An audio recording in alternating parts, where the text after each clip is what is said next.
I have to say this is probably the most anticipated giveaway the Phillies have had this year. It's the replica statue of the Harry Kalas statue from here at Citizens Bank Park. Look at the reaction from that young fan. That's the reaction we're seeing all around the ballpark as we get set for Game 2 of this 3-game series. It's Weekends with Schmidt, presented by Acme Markets. Hi, everybody. I'm Tom McCarthy, along with Ben Davis, who we'll talk to in just a little bit about Jeremy Hellickson, tonight's starter for the Phillies, and Mike Schmidt. Let's talk about Harry Kalas and the statue that's being given out here tonight. It is so great and so just that there is a statue to immortalize the great Harry Kalas. For sure. Phillies always do that kind of thing first class. I'm totally flattered and honored that they did it for me. Harry Kalas, not only a personal friend, traveled with him. Donna and I have traveled with him. We went to Hawaii. We've gone to golf tournaments. We used to do a lot of things together. Harry was the connection between Philadelphia fans and the game. He was the guy that sort of painted the picture of each of us players in a beautiful way, and no one can say it was more beautiful than what he did for me. He actually gave me my nickname, you know, out of here, Michael Jack Schmidt, and I've been known as Michael Jack ever since he coined that phrase, and probably for the rest of my life. Harry, it was a sad day in April of 2009 when we lost him.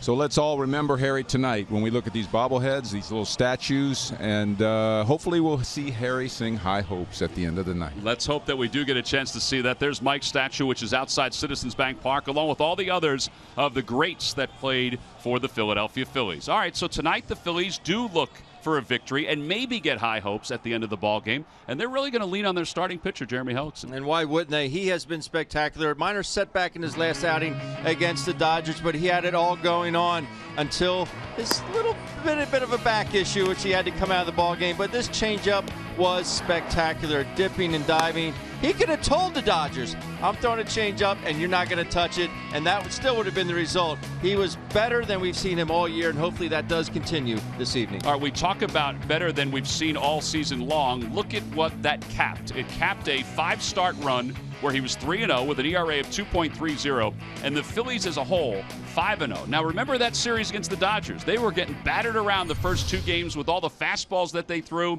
Well, he got them off balance with the off-speed pitches. Probably going to use that same game plan tonight against the St. Louis Cardinals. Luke Weaver making his second major league start. They're not sure how far he'll go, but his second major league start went 4 innings in start number 1. And, of course, Hellickson making his 25th start of the season. Well, it's also Bark in the Park night here at Citizens Bank Park. We got some features surrounding that as well. Lineups at first pitch when we return. Phillies baseball is brought to you by Xfinity. Xfinity X1 will change the way you experience TV. By Toyota. The annual clearance sale is going on now. Toyota, let's go places. By Citizens Bank. The next time you have a question about money, don't keep it to yourself. Ask a citizen. By Coca-Cola, the official soft drink of the Phils. And by Independence Blue Cross. Live fearless. Learn more at IBX.com.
Of the free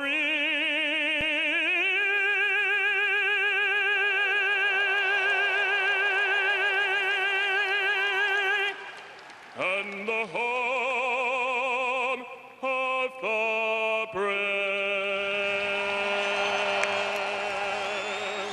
Well, we've watched him grow up over the years, and he's grown into an unbelievable singer. He's got an amazing voice just like his dad. That is Kane Callis, whose dad is immortalized tonight on the statue that's being given out to all the fans coming to the ballpark.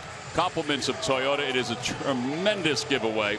And what a great move to have Kane sing the national anthem out by his dad's statue just a few moments ago. There it is. It is a beauty on a great night for baseball here at Citizens Bank Park. Phillies have taken the field. Let's take a look at the Cardinals lineup. It's brought to you by Xfinity. Xfinity X1 will change the way you experience TV. Jeremy Hazelbaker leads it off in left, then Stephen Piscotty and Matt Carpenter. Brandon Moss, the first baseman, bats cleanup. Yadier Molina hits fifth. Johnny Peralta bats sixth. And even though Jed Jerko had the game-tying home run last night, he's batting seventh tonight. Randall Grichuk will hit eighth. And batting ninth and pitching is Luke Weaver, the former #1 pick. And they will face Jeremy Hellickson, 25th start, 9-7 with an ERA of 3.65. Ben, I don't know if anybody knew what they would get with Jeremy Hellickson when the Phillies acquired him from Arizona, but he has been everything and probably more than what they expected. He really has been a bulldog and a stopper for these fighting Phils. 4 pitches, the changeup being the best of the 4, but he will spot that fastball, and he believes in all 4 pitches. Career 1-1 with a 6.39 ERA against these Cardinals. Hopefully he can improve upon that this evening. So he is just finishing up his warm-up tosses. We'll keep an eye. His back is fine. You know, they made sure that he had a couple of extra days. So let's take a look at the Nissan keys to tonight's ball game. Michael? Well, my key is, after watching the game on TV last night, is we got into that little thing again, you know, leaving men on third base with less than 2 outs. And golly, we went so long where we're hitting well with in those situations. And then my key tonight is when we get them there, relax, understand the pressures on the pitcher, make contact. Let's not strike out with men on third base in less than 1 out or in scoring position in general.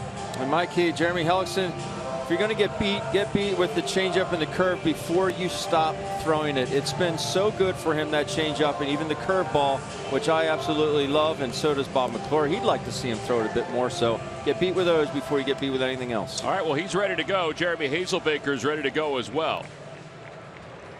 Mike Matheny's talked about his bench, that it's the best in baseball because he puts his guys in the lineup so they're not sitting for all that long.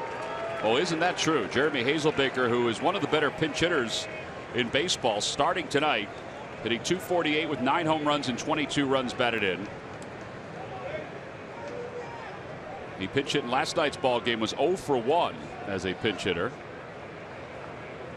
And the first pitch of the evening from Hellickson is in there for a strike, so we are underway.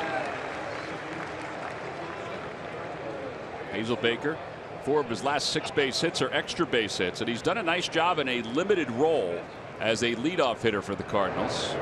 Swing and a miss, 0-2. 9 home runs, 22 RBIs. Not bad numbers for 165 ABs. You know, you multiply them times 3, respectable. 27, 70. Well, we mentioned he's good bat off the bench. He has 3 pinch hit home runs this year. And the 0-2 pitch to him. They climb the ladder, and he doesn't climb with them. 1 ball and 2 strikes.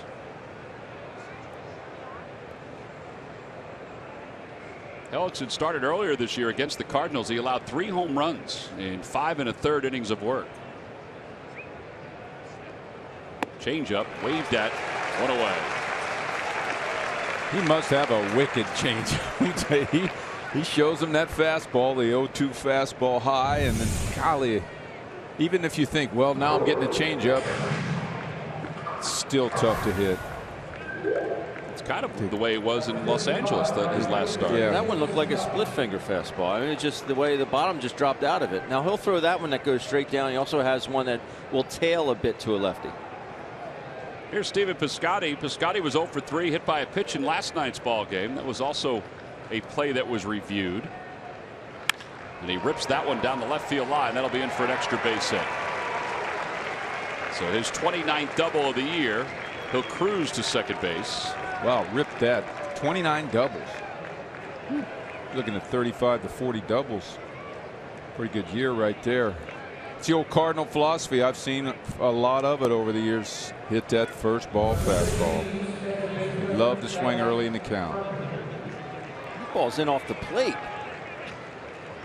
Much like the home run that Grichuk hit last night on his first pitch fastball in. He turned and burned for a home run, and that ball was a ball. Now Matt Carpenter, he was quiet last night. He's not necessarily quiet every night. He's been batting third since Matt Holliday went on the disabled list. They like to use him as the leadoff batter as well. 5 for 31 on the road trip. Yes, so they're winning, but he's not hitting.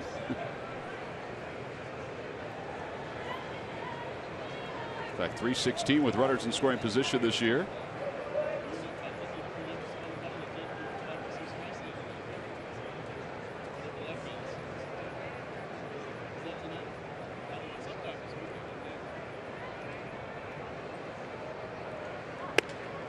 Outside, 2-0. Cardinals gained a game in the wild card standings last night because the Pirates wound up losing to the Marlins. So the Marlins inch closer, but the Pirates fall back. So their lead is 2 for that final wild card spot.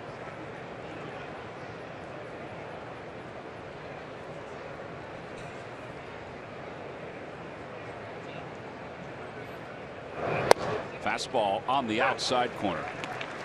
Yeah, the winning tradition continues in St. Louis. I was talking to Timmy McCarver, who's here doing their games this weekend. I said, when was the last time the Cardinals weren't in contention for a postseason spot? What do you say? I think it was like 16 years ago. It's incredible. It's incredible. And there is something too, whatever their plan is. I mean, they change almost every 3 years. I mean, look at this team. Mike Matheny, since he took over, I mean, he didn't have Piscotty. He obviously didn't have Diaz playing shortstop. He didn't have Brandon Moss, who, let's face it, that was a trade. Didn't have Groyko? Jed Jerko. Yep. It looks like Groyko. Yeah. Get in the box. You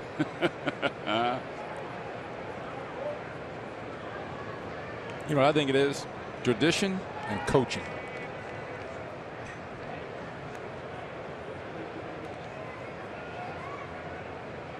Two balls and 2 strikes to Carpenter.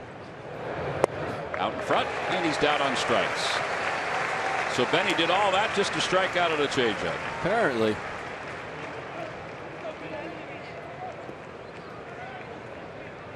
All right, so how about this disabled list for the Cardinals? I mean, you got starting pitchers Michael Wacha, Lance Lynn.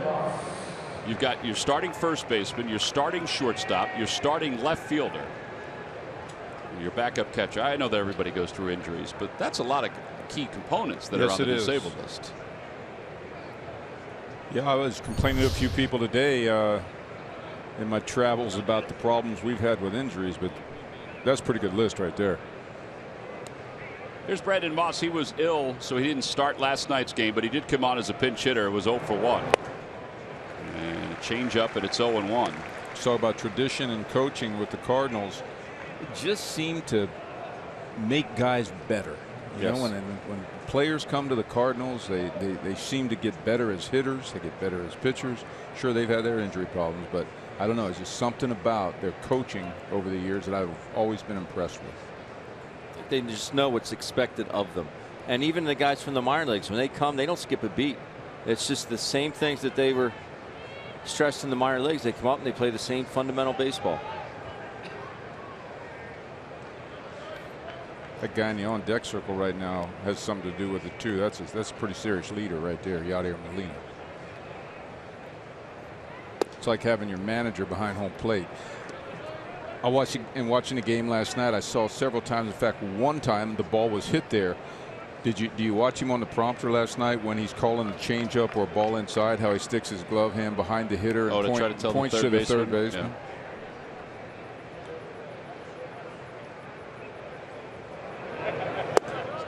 Outside again. 2 balls and 1 strike to Moss. I'm trying to figure out what sign they're using here with Cameron Rupp. I've never seen fingers put down as rapidly as Cameron. Watch how fast he flies through here. 3-1-3. He just 3-1-3-1. It's so fast. I can't. I mean, it's usually second sign, isn't it? Man Well, on no, second, no. usually? There's different. There's a lot of different ones. But he's just flying through these signs. So I think he's using a series of taps as well. So maybe he taps his left shin guard, maybe it's first sign. If he taps his right shin guard, it's second sign. Taps his chest first, it's third sign. Something like that, and then you'd have to flash through him, then you just wait for that third sign to come up. It's a lot to remember, Mike. Meanwhile, I'm down at third thinking about my next at bat. Right? He's got all that on his mind. Swing and a miss, 2-2. Yeah, you're thinking about how far you're going to hit that hanging slider. Moss just shaking his head after not getting that pitch. As we said before, sometimes in his last start, it was as if he was telling them it was coming and they still couldn't hit it. Well, they came back from 2-0 to get Carpenter. He's behind in the count to Moss. He's teasing these guys.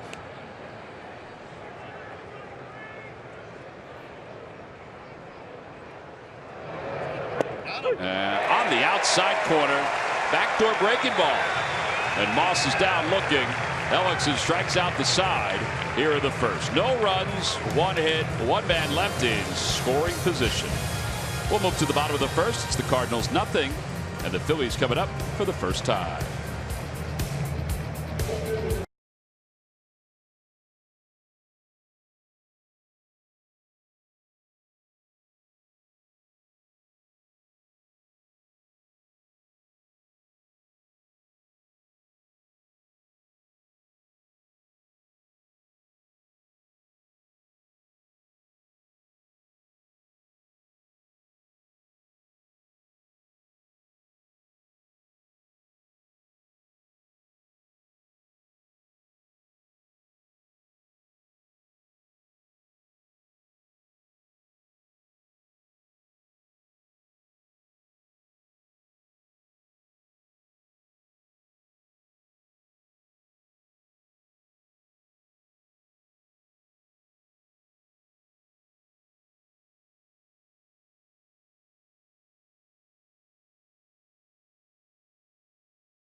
Some nice food and also getting Kane Callis' autograph on the HK statue that is given out here tonight. Scoreless as we go to the bottom of the first inning. Let's take a look at the Phillies lineup. It's brought to you by Xfinity. Xfinity X1 will change the way you experience TV. Hernandez, Herrera, and Joseph, followed by Franco, Rupp, and Altair. And the bottom third of Freddie Galvis, Peter Borges, and Jeremy Hellickson. And they will see for the first time the young right-hander from Florida State University.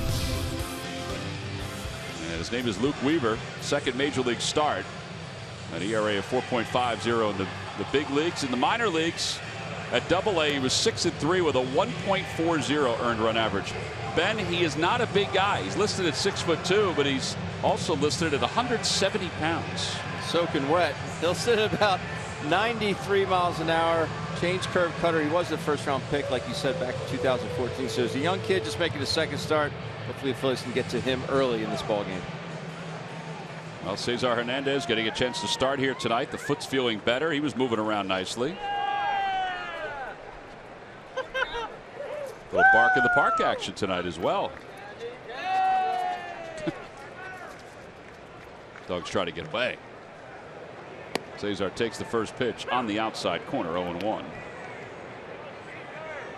Cesar pitch hit last night, and his 23-game on-base streak came to a close because he was hitless in that pinch hit appearance. And he rips that one deep to right field. Going back on it is Piscotty. It is gone! Right out of the chute, a leadoff home run for Cesar Hernandez. 1-0 Phillies on top. Well, that's 14 straight, right? Games with a home run by the Phillies. That's right. Wow, he knew it was gone when it left the batter's spot. Well, we're already cashing in. Paul Krauser of Valley Township. You were our contestant in the McDonald's home run jackpot. We wanted to surprise you, and we're going to surprise you with $100. McDonald's Mix and Match any two for just $2.50 on the McDonald's Big Pick 2 menu. Good luck, Paul. Way to go, Paul. Boy, that was Congratulations, Paul. Was that crisp off the bat or what? That was loud up here, even with our headsets on. 4th home run of the year for Cesar Hernandez, and his first career leadoff home run. Odubel and Freddie Galvis went back-to-back last night, and Odubel was trying to go back-to-back right there with Cesar.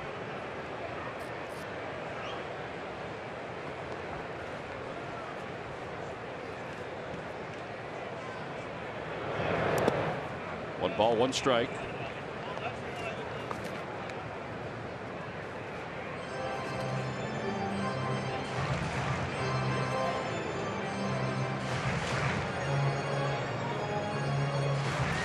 You like that color green, don't? I'm looking at Ben next to me here. He's got the green pen going on. He's had the green outfit on the golf tournament the other day. Huh? It's all about the luck of the Irish. That's there, Mike. right. 2-1. It is my favorite color. And that's your favorite pen, too, that you use. I have a whole box of them, Tom. Right here, Sam. You don't have cookies, so I think it's there. Is Matt not walking around with cookies? Oh, it's... That ball came back, and it's 2-2.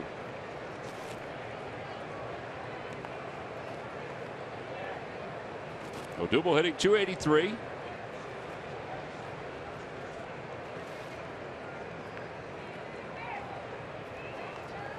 Eight for 20 against the Cardinals this year. And he's down on strikes. 94 on that heater. That one went right by him. I think he was kind of thinking he was going to choke and poke a little bit there, which I like. Make contact. And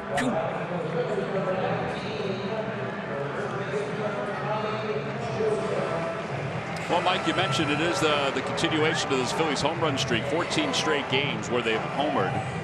It's the most consecutive games with a home run since 2008, when they had an 18-game stretch.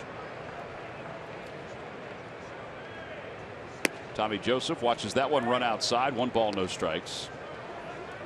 Tommy playing tonight, and Ryan Howard is going to play tomorrow at first base. He has good numbers against Mike Leake. 1 ball and 1 strike. Pete said nothing against Tommy. He said, I just can't ignore what Ryan's done over the last few weeks. He's earned some extra playing time.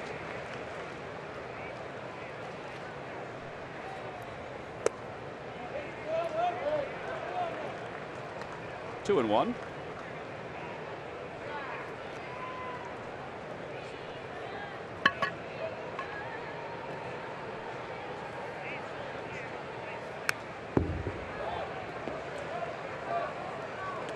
well, if you look at Tommy's year, 16 home runs, 33 RBIs are a little on the light side, but you cannot overlook those 16 home runs and 228 at bats. And Murph talked about this last night. Both Howard and Joseph have been plagued by the solo home runs. I mean, they're hitting homers, but a lot of them are solo home runs. In fact, that's what the Phillies ball club is. Most of their home runs are solo shots. Well, who do you blame, the hitter or the guys in front of me? If I'm the hitter, I blame the guys in front of me. Yeah. I got accused of that a lot there, Ben. About hitting too many solo home runs. Hey, I'm doing my job. You guys do yours and get on.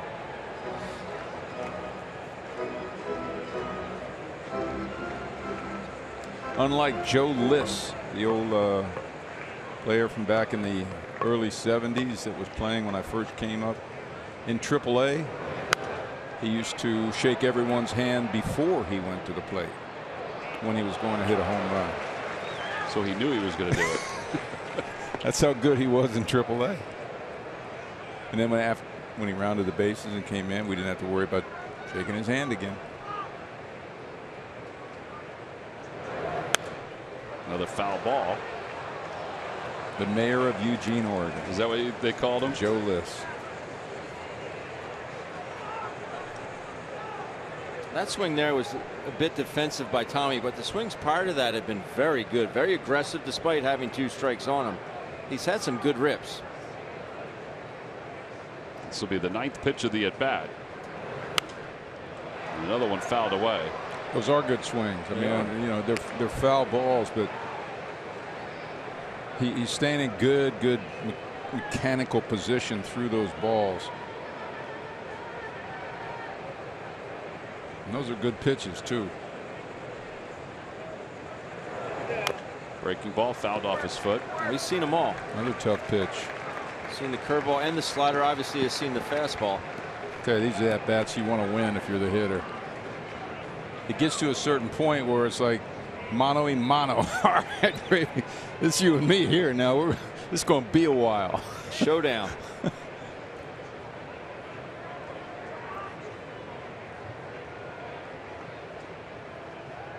Swing and a miss. He got him with an off-speed pitch. Changeup. Well, he wins that battle, so second strikeout. Oh, that's a tough one. That'll change up or splitter out of that fastball arm speed. Here you see it. You can see he's got the grip on it. Acts like a screwball. Kind of starts knee high in the strike zone out of that fastball arm speed, and it's not there when you swing. No. It's an 11 pitch at bat, 7 foul balls.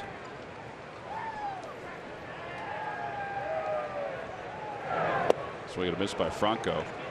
By the way, I just pulled up Joe List's numbers. Did you? You're right.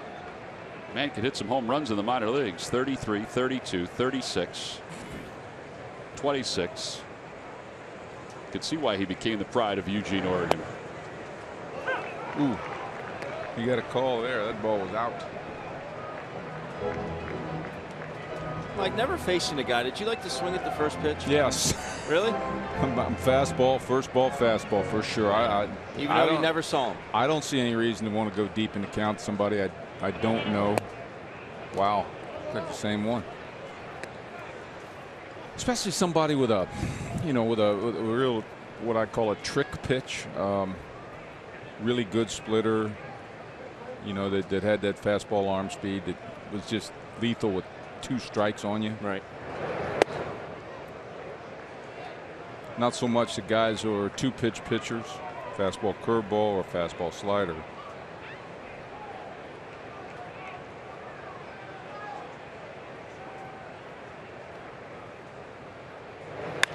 Opposite way for Michael Franco, and it will slice out of play. Remains 2-2. Ben, in my role on the teams over the years, it was more of hit the ball hard. It might go out of the ballpark. Who cares if it's the first ball or the 4th ball of the at bat? I mean, there was really never any run the pitch count up, see a lot of pitches. Get into the bullpen kind of a program for me, maybe for leadoff hitter, second hole hitter. That one's down the left field line, and a diving attempt, and it's off the glove of Hazelbaker. And that'll allow Michael Franco to cruise into second with his 18th double of the year. I have to admit, I was surprised Hazelbaker even got that close to that ball. He hits it off the end of the bat. Now, the last at bat that Michael had last night, he threw a lawn dart out to right field in Bermuda Triangle after having a very tough night. So he ends the night last night with a knock. Tonight gets a double. It was in the glove there of Hazelbaker and out of the glove. No, the ground can cause a fumble. So maybe this is something that can get him really going here. Good at bat too. A couple foul balls, tough pitches. Got one called on him. Put him in an 0-2 count and gets a double. Well, that'll bring Cameron Rupp to the plate.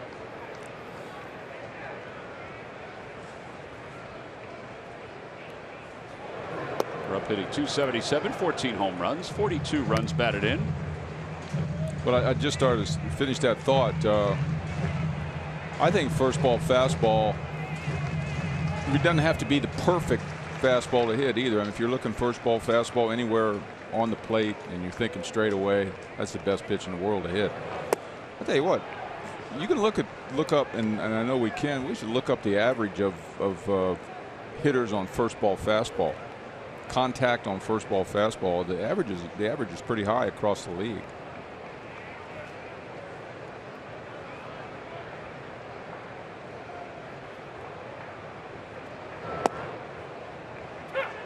I think it does make a lot of sense, especially as you move on later in ball games, to be a bit more aggressive early in counts because the pitching is so good nowadays. I mean, it's just Agree, these guys 100%. are just coming out.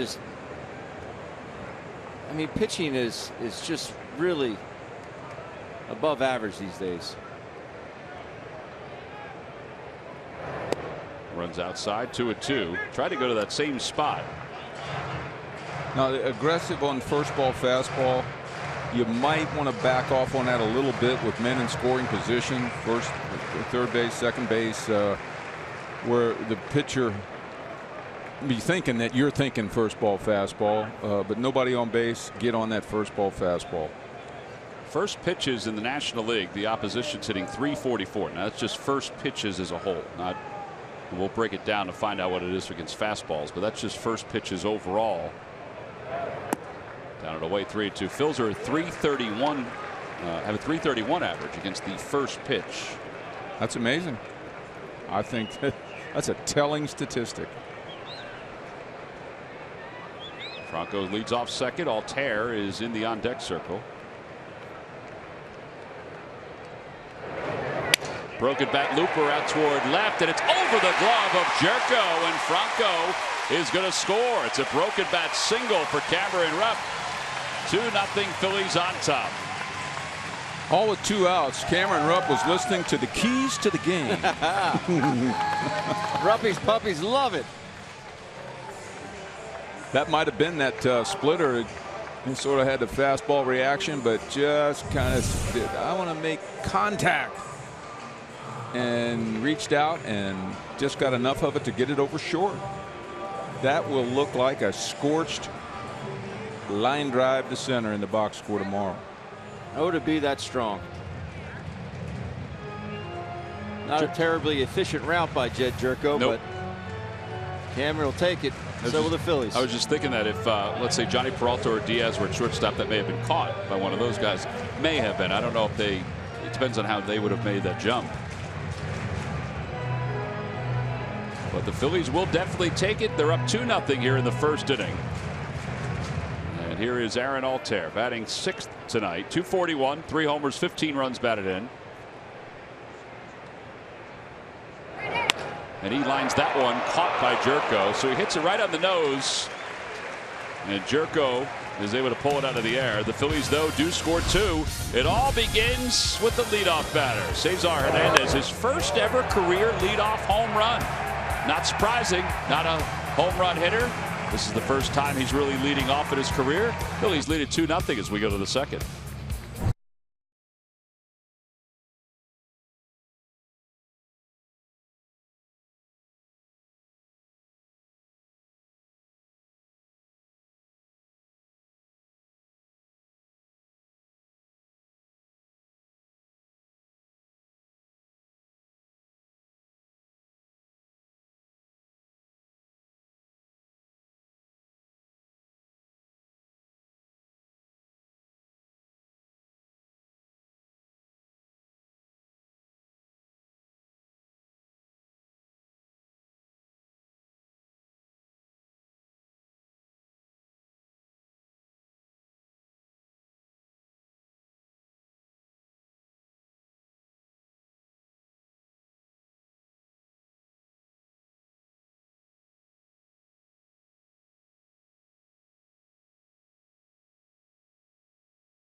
Coming to the ballpark, we'll receive the back-to-school set. It's a 10-piece set that includes 2 folders, spiral notebook, spiral memo pad, eraser, pencil pouch, and 4 pencils featuring the Phils and the Fanatic logos and photos, compliments of ShopRite. Get your tickets now by going to Phillies.com. It's not Matt Walp that dog doesn't like. It's his camera. He's afraid of his camera. That is a nice-looking dog, too. Yadier Molina will lead it off, and he takes strike 1.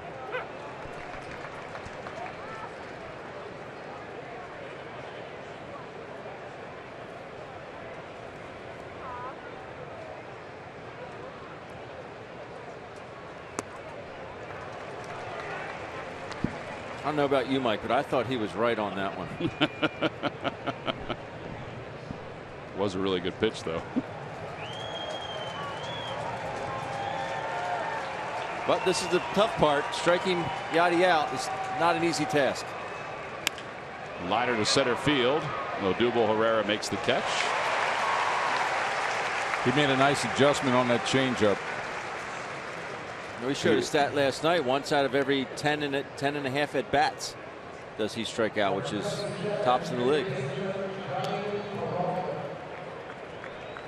I guess what is the average? 6 ABs, strikeout once every 6 ABs. I mean, I was if you count the walk as a plate appearance, probably out of every 5 ABs I had a strikeout and a walk. Maybe 6 ABs, a walk, a strikeout, and a home run. No, not 5. I think it was more like 14 or 15, but I thought we were supposed to fill in the blank on it. Well, no, just trying to think what the league average would be. Strikeouts per plate appearances. I guess Carl's tuned into that question, right? We're getting all kind of inside stats here tonight. Carl is on it, Mike, as we speak.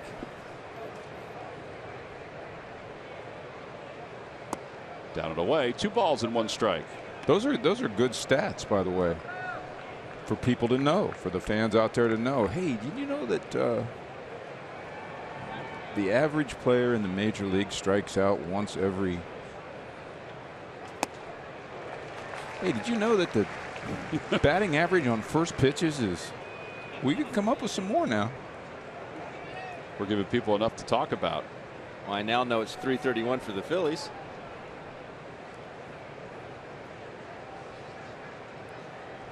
And 344 overall. Change up, down low, 3 balls and 2 strikes.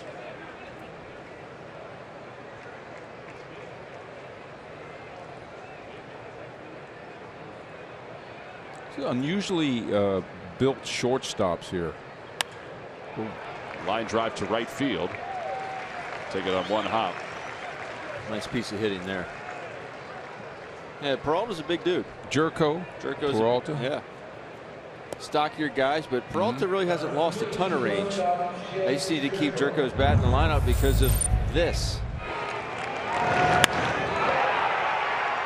That tied the game last night for the Cardinals. They eventually won it in extra innings. That was a good at bat by him. He had a lot of good rips at Jim Moore. 12 home runs now since the 18th of July. Tied for second most in the big leagues. Off the outside corner, 1 ball and no strikes.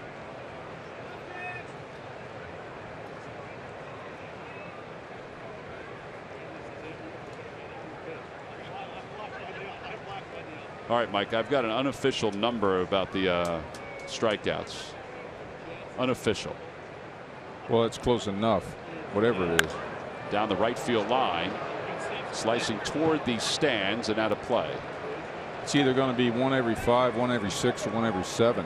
It's 1 every 4.7 ABs. That's unofficial. That is unofficial, based on my own research. We'll try to confirm it with Elias, the official statistician.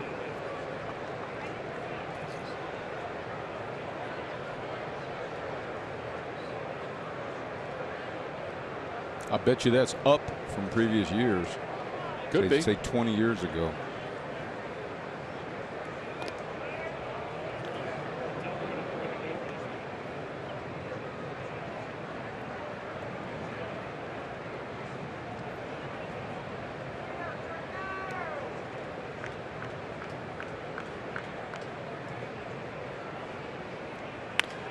Over toward third, a foul ball flagged down by Michael Franco. 1-2 to Jerko. Jerko over from the San Diego Padres organization. Well, that dog isn't afraid of Matt. It just looks like he's, or isn't mad at Matt. Looks like he's afraid of Matt. The other dog looked like he was mad at Matt's camera.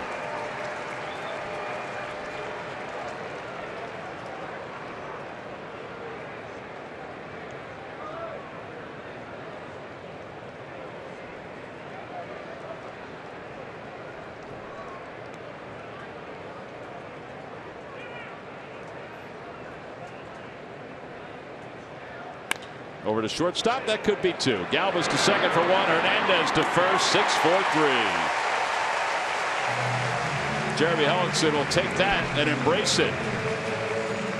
He allows a one-out single, but then the double play wraps up the second.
Peterson feel about his squad. We'll check in with the Eagles head coach and we'll recap the Phillies Cardinals weekend.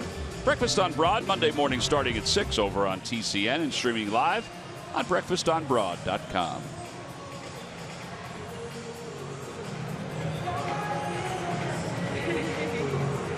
Dogs don't know what to do with the camera.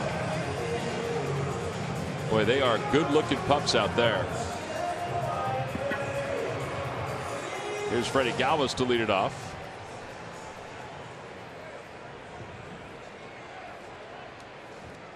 Galvis hitting .234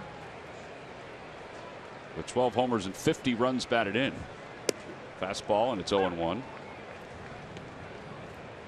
Here is that 12th home run. It came last night. Just an easy, fluid swing. Finishes high.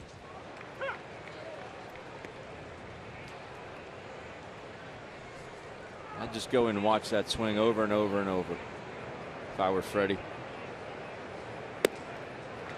And he's down on strikes. 3 pitches from Weaver.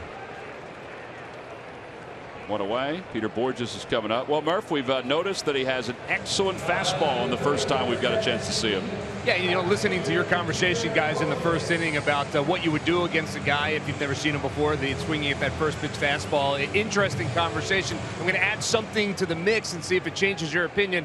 Now, it's a small sample size, but if you look at what he did in the 4 innings that he pitched in his first major league start, nobody got a base hit off the fastball. Nobody at all. The major league average, of course, against the fastball is 282. Then you see what he did with his off-speed stuff. Guys were able to do some damage on that. In the first inning, the Phillies get 3 hits. Cesar's home run, that came off the fastball. So the first hit so far in the big leagues against Weaver is a home run off that fastball. The other 2 came off speed pitches. So I wonder if you see those numbers going in, even though it's a small sample size, Mike or Ben, do you change your thought process if you know this guy's got that good of a fastball?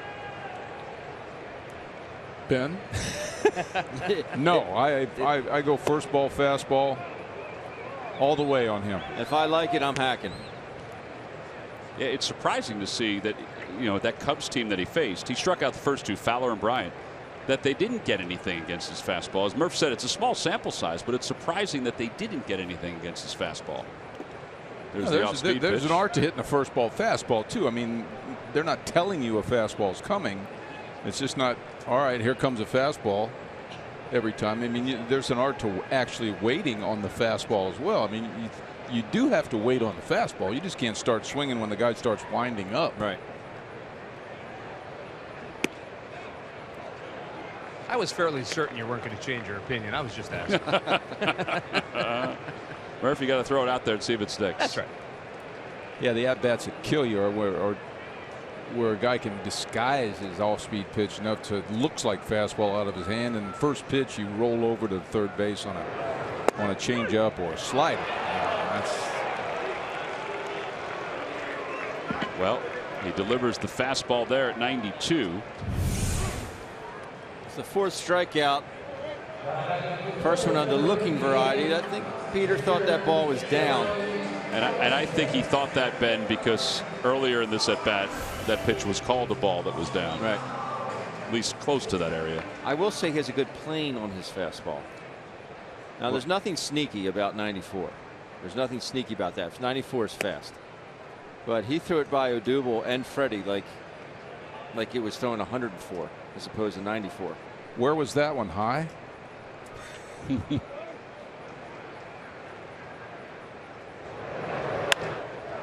Hellickson fights it off and dumps it into right field for a base hit. So a 2-out single. That's all you got to do with it, boys. You just line it out there to right field. Boom. And here's Cesar Hernandez.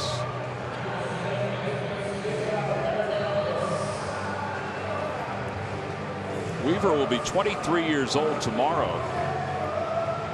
Pitched 3 years at Florida State before the Cardinals took him in the first round. He was taken in the 19th round out of high school. Florida State, though, after his freshman season, when he had an ERA of 5.93, his next 2 years he had an ERA of 2.29 and 2.62. I mean, he was delivering some gas.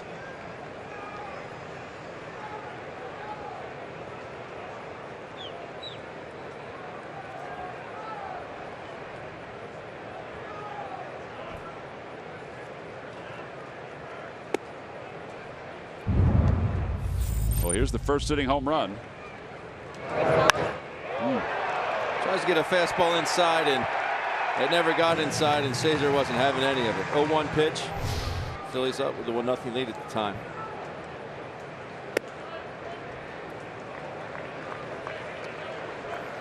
Tell you the Major League scoreboard. Giants lost to the Mets 9-5. Bartolo Colon gets the win. He's 11-7. Matt Moore, well, he lost again for the Giants. 7-10 overall. Cespedes back off the DL, 2 home runs. First multi-home run game of the year. Cesar taking all the way.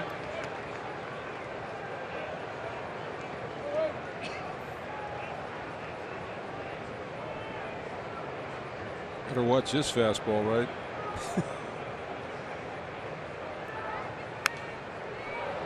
Pitch.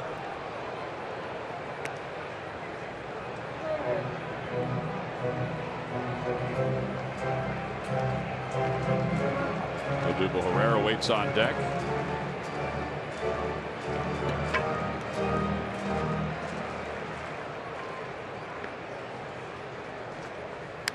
Another one fouled back.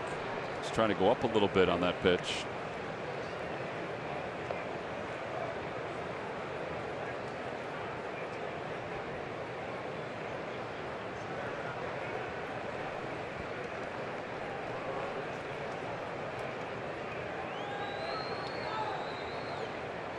Hellickson goes, and the pitch is lined toward right field. That'll drop for a hit. Hellickson's around second on his way to third. The throw to third on one hop, not in time. Textbook slide by Jeremy Hellickson for a pitcher. Yeah, he's going to be a little winded. He had to run a couple of times and get called back on the foul balls. Give him a little chance to get his breath, and then boom, he's got to run first to third.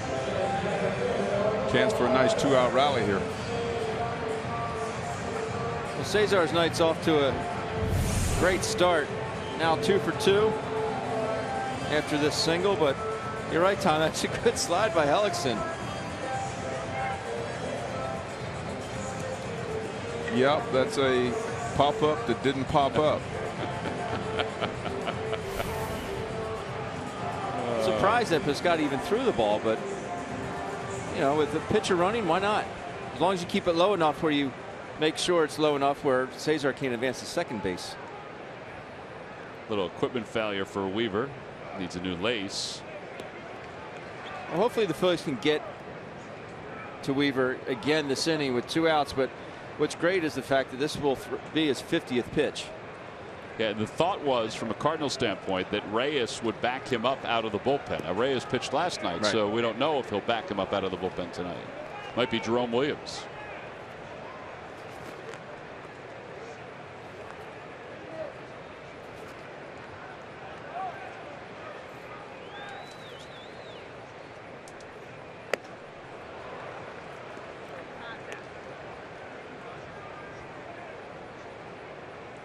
Leading hitter with runners in scoring position, even though he's been dipping a little bit recently. Phillies up 2-0.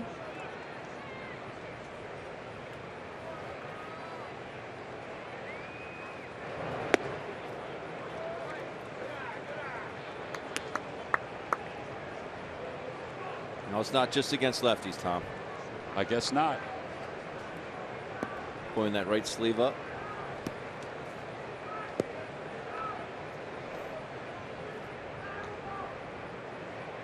That wouldn't look bad as a vest.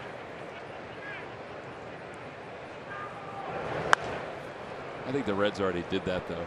Yeah. Who else? Rockies have a vest. Rockies have a vest. I think they're the only ones now. I love the sleeveless uniform. Do you? I think the Pirates may. Oh, that's right. The incorporate one Pirates as do. well. That's right.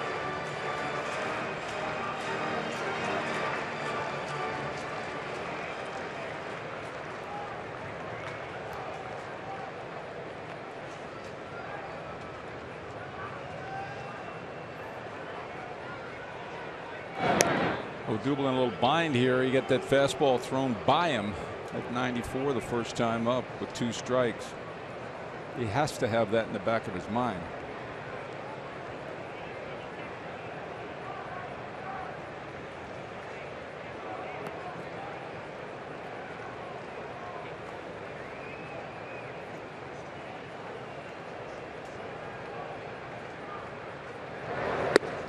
High fastball swung on and missed.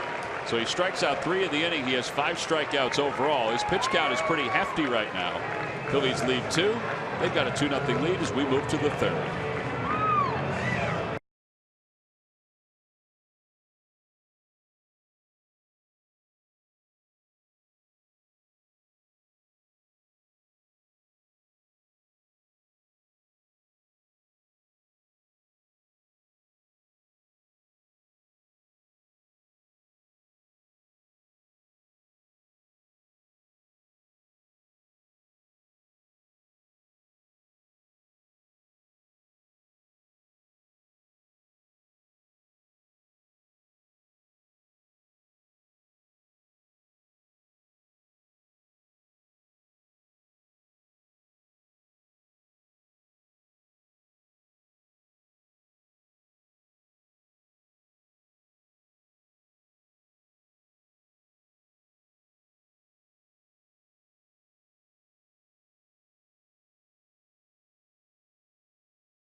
Phillies.com. Go to the fan section for all the information. Please submit your answer on the subject line. All right, guys, here's the question. Who holds the Cardinals record for most home runs by a catcher in one season? Most home runs by a Cardinals catcher in one season. Answer will be revealed in just a little bit.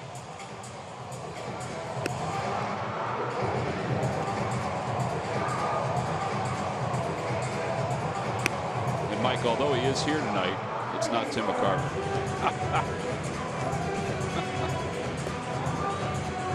All right, I'm trying to think of the Cardinals catchers over the years. Of course, it could be way back. It's your era. Oh, yeah, your era. That's hell. Yep. That helps. Jeremy Hellickson was on the bases, so he's just now finishing up his warm-up tosses. Nice crowd tonight. Great giveaway. Bark in the Park. Ladies' night here at Citizens Bank Park.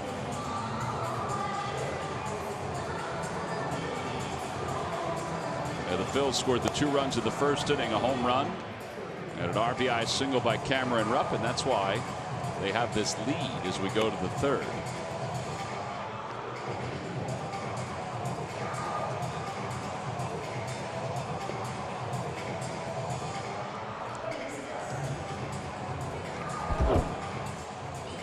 Speaking of ladies' night, had a tent party earlier. That is Lisa Scottolini, New York Times best-selling author, also a columnist for the Philadelphia Inquirer. She was here. So was her daughter, Francesca Saratella, also a best-selling author. And they were entertaining the ladies. They also threw out the first pitch tonight. They did a fantastic job.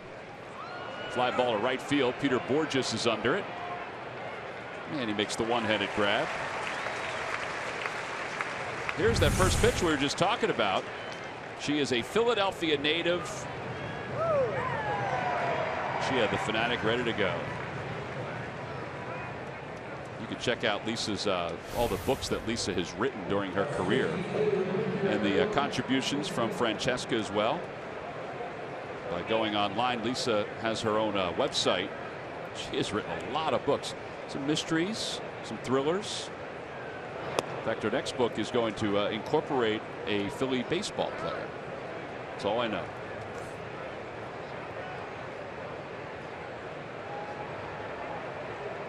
One ball, no strikes to Weaver.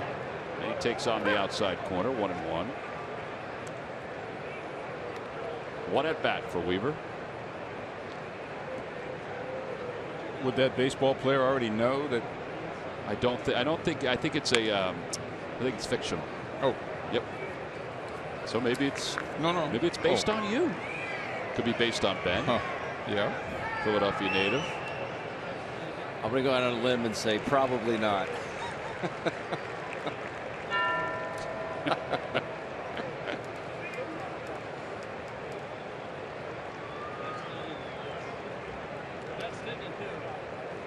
One ball, 2 strikes to Weaver. And he hits that one right back up the middle. It's his first major league hit. Pretty nice swing, considering he had been 1 for 7 in his career in the minor leagues as a hitter.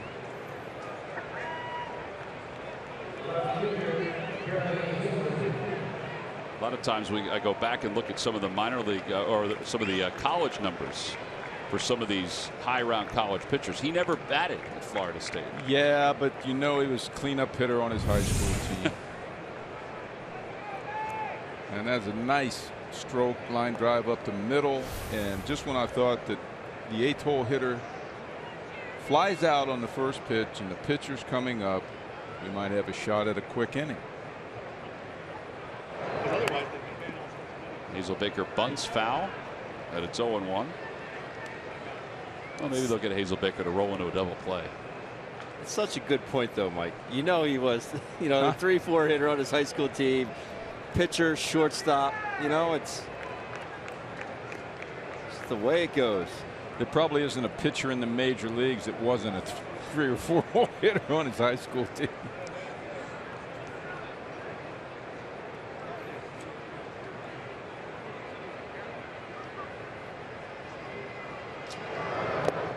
dirt, and it's 1-1. And I tell you what, I know one guy that wasn't a 3 or 4-hole hitter on his high school team. Yours truly.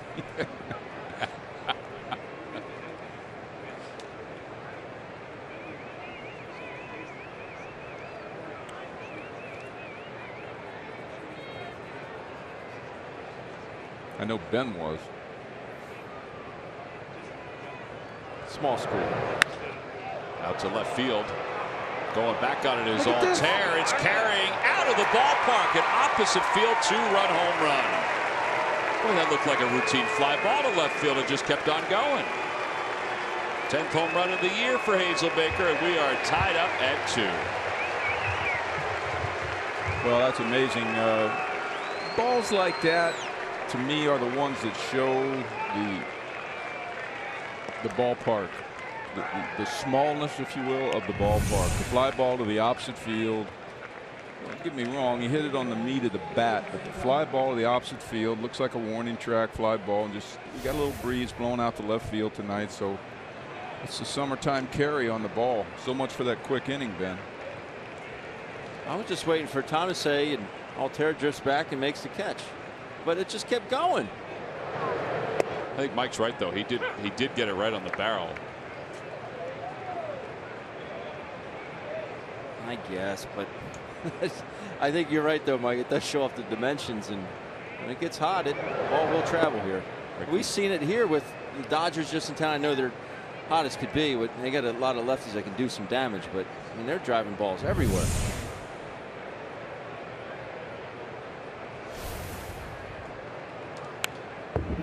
Piscotty fouls it back. He doubled his first time up.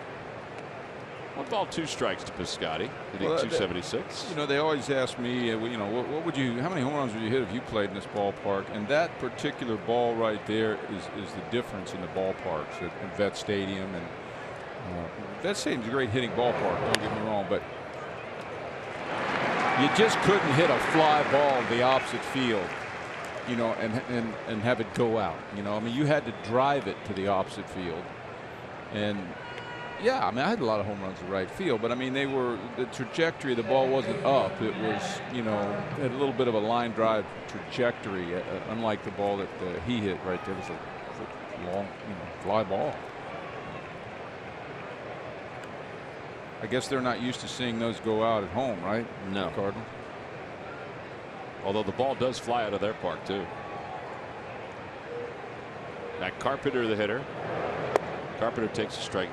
That's one of the oddities of the Cardinals season, is they are so good at home on the road and so bad at home this year. I asked some of the folks in the Cardinals clubhouse about that. They said nobody has any idea why they've struggled so much at home. I mean, it's a huge difference too.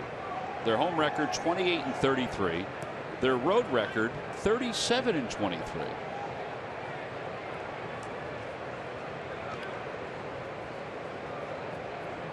1-1 pitch to Carpenter. Fastball. Yeah, that's drastic, all right. Well, and for this franchise, traditionally very good at home.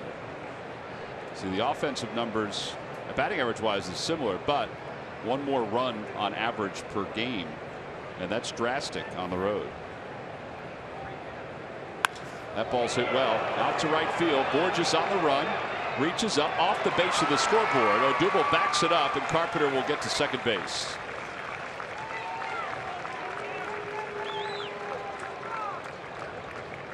Another ball squared up pretty good by Carpenter, right center. Not having a good road trip, but struck out his first time up, but he centered that ball.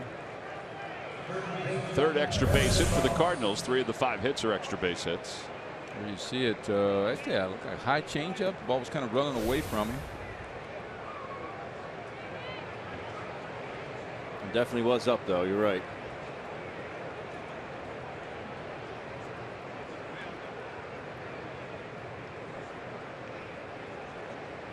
On the road traveling and want to watch your fills? Subscribe to MLB.TV Premium for live or on-demand baseball on over 400 devices.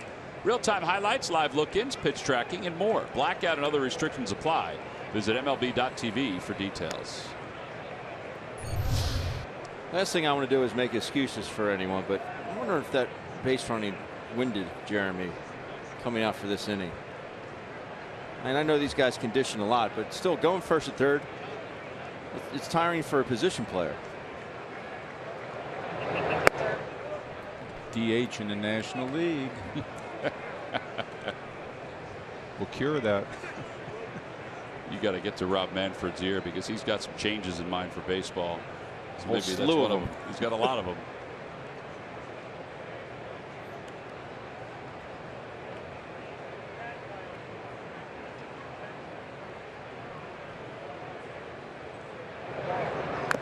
Tapper foul, 1 ball, 1 strike to Moss. I think the Players Association would be all over that change. Does that an extra job for somebody. Although when we've had Rob Manfred on, we've had him on twice. Once last year, once this year. He has said that the National League owners have not brought that up to put the DH in the league.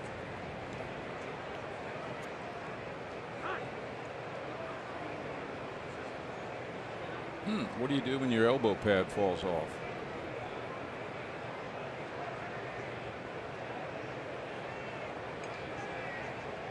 Everybody's wearing them.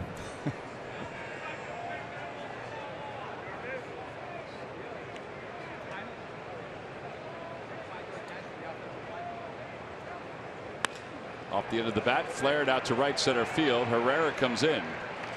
Cardinals tie it up though. 2-run home run by Jeremy Hazelbaker. So we're all even at 2 as we go to the bottom of the 3rd here at Philadelphia.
Nissan. ShopChooseNissan.com. Buy McDonald's. Mix and match any 2 for just $2.50 on McDonald's McPick 2 menu. And buy your local Ford stores. Ben, I believe I have found the dog for the Davis family. We need to get Murph to get his swim trunks on. You fit all 4 kids in there. I can't believe Larry Anderson brought his pool to the ballpark tonight. That's a good looking dog though. Beautiful dog. If you get a dog that size, then your son Mickey, all of 2 years old, could ride that dog. He could. Love it.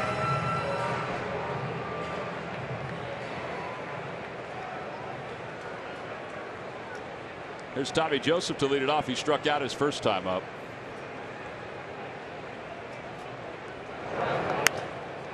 Fly ball shallow right center field.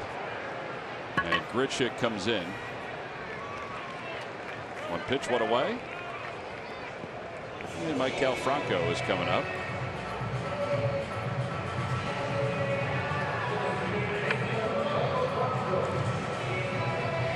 Not totally surprised that Weaver has made his way to the big leagues this quickly. 2014 first-round pick. This year 7-3 with a 1.30 ERA combined between AA and AAA. Now, AAA was only 1 start. Everything else was in AA. But he's got a pretty good fastball. I mean, he was a dominant pitcher in college for a very good program at Florida State. Down low, 2-0.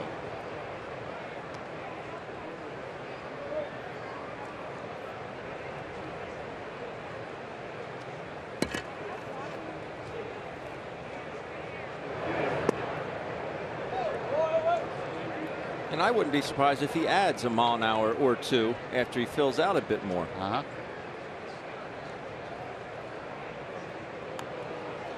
I mean, you can see there's not a whole lot to him. He's got a little drop and drive going, though. A little Roy Oswald in him. That's it. That's. I'm watching him thinking, is it Lincecum? Yeah, a little Oswald. But it's Oswald. Yeah. That's exactly who it is. Popped it up. Foul territory, first base side. Franco is already walking back to the dugout, and Moss makes the catch. 2 outs. 2 outs, and Greg Murphy is gone to the dogs. That's not the first time I've heard that, Tom. That's the truth. Say hello to June. That's June right there, front row seat up here on the Budweiser rooftop. It is the Bark in the Park, as you guys have already mentioned. And what a great deal, because you get $10 donation to the Pennsylvania SPCA as part of your game ticket. You get tickets to the game. They had a tent party today. Layla and Lux behind me. They were enjoying themselves as well. But can you have a Bark in the Park without, well, our newest fan group? Cameron Rupp is coming up to the plate. And we've got some dogs over here to my left. I know you've met them already, but Ruppy's puppies are here. Yeah, that's right. And your man's up right now, Taylor. And, you guys came up with this a couple weeks ago. I think we saw you for the first time. So how'd you get here tonight? The Phillies actually reached out to us on Thursday's game and thought it'd be kind of cool if we came to Bark in the Park tonight since we're Ruppy's puppies, and couldn't resist. Where did this idea come from? My friend actually thought of it when Cameron Rupp first got on the team and told us the idea. We thought he was crazy, but look at us now. Look at you now. Now you're on television. Well, I talked to Cam about you guys today. He loves you guys, and he said, hey, when you talk to them, grab me a T-shirt, and you guys have that. This is actually our last one. We had 15 free ones made, and this is the last one, so we wanted to have it. Hopefully it fits.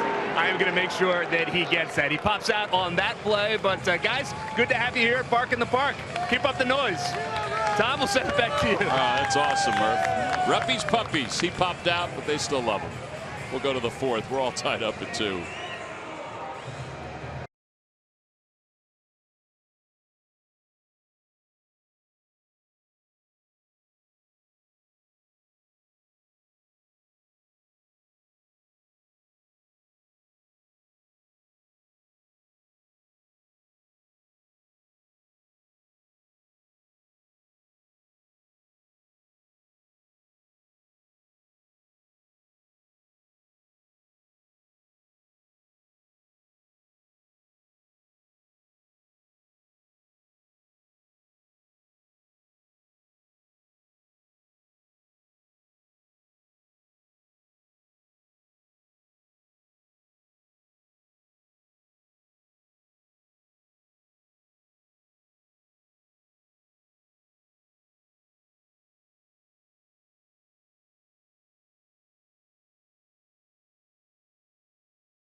Everyday business printing, made from 100% sustainable pulp and high quality fibers that allow for a smooth surface and no jam copying and printing. Order by 11:30 and get same day delivery. From who? But WB Mason. No jam? Does that mean that paper won't jam? In your No jam. Wow. Wish I had that paper when I hit. It's always getting jammed. Anti-jam. It's not too late, Ben. Yeah.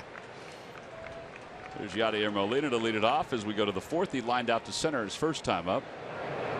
Swing and a miss at a 91-mile-an-hour fastball.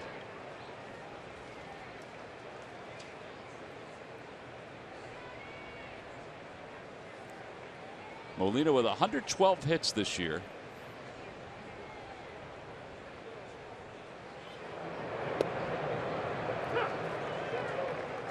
With all the injuries the Cardinals have sustained this season, he has been able to stay relatively healthy.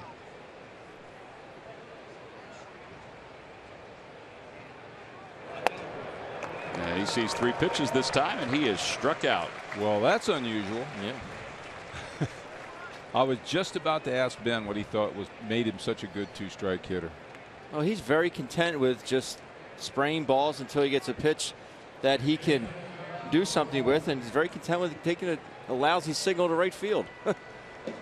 We should all be that lucky.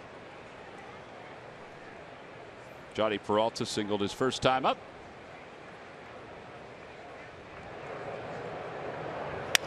Broken bat looper to right, and he is 2 for 2.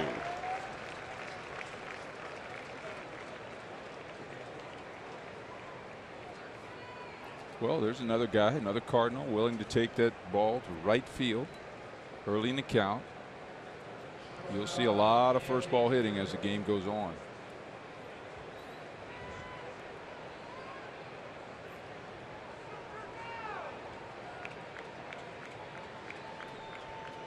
Here's Jed Jerko. Jerko 246. Hit it to a double play his first time up.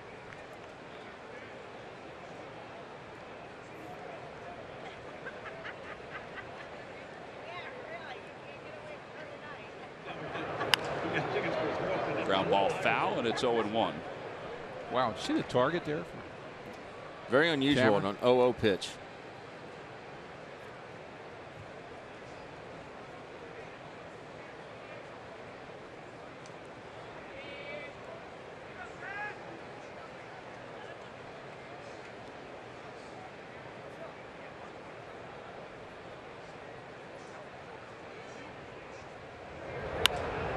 Fly ball left field. Aaron Altair comes trotting in. Well, I tell you, he spotted that pitch, did he not? Sure did. Went back-to-back fastballs in. Hit him right in the glove. That's living dangerously in there, isn't it? Cameron was set up really far inside, though. Maybe that's the visual that Jeremy needs. Some guy said, I need you all the way in because I cannot miss out over the plate. I can't. So get as far as in there as you can. That's when the umpire would always tap you as a catcher and say, I need to see in there. Give me a peek, which means get down as low as you can.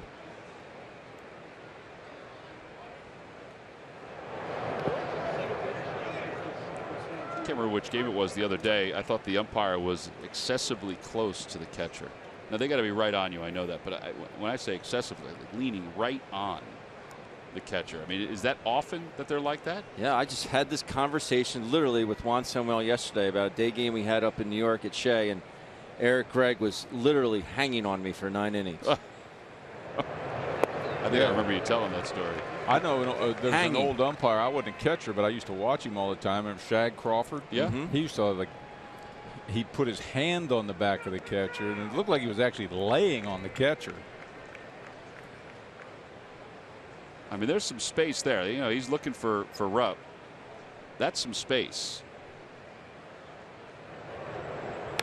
I can't remember which game it was, but I just thought I thought the umpire was sandwiched right on top of the back of the catcher. On the Toyota Major League scoreboard, Miami's jumped out to an early lead over the Pirates. Xavier Scruggs, his first home run, a 2-run shot.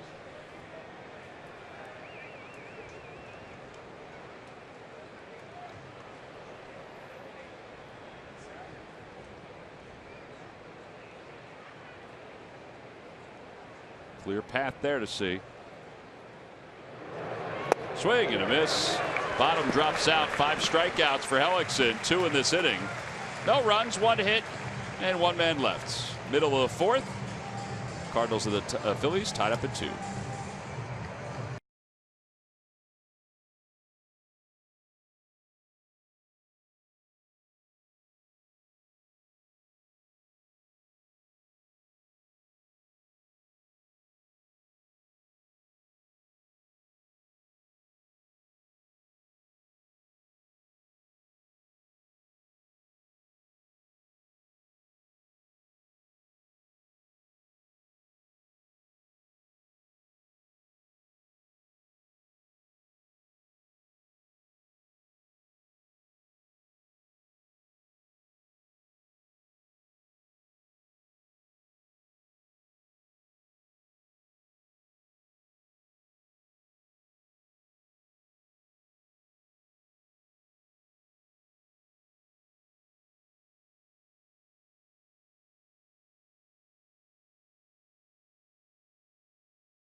Visit buyatoyota.com to find your RAV4 today. Toyota, let's go places. Let's go Phils.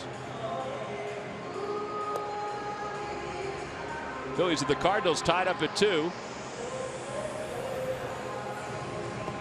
As we go to the bottom half of the 4th inning, Aaron Altair, Freddie Galvis, and Peter Borges will be the hitters.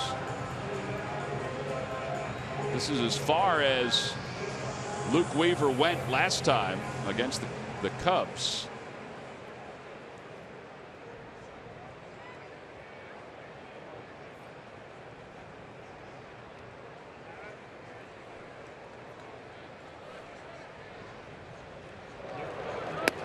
And Aaron Altair takes strike 1.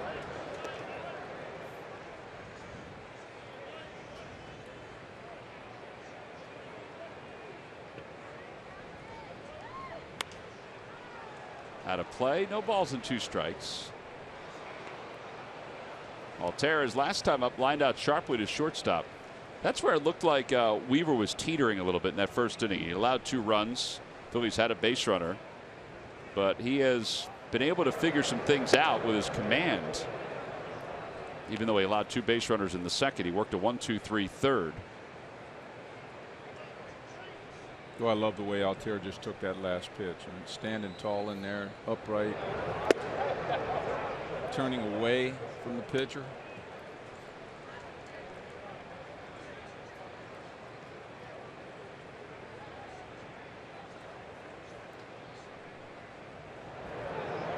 Check swing, 3-2. Very good take. Tough pitch.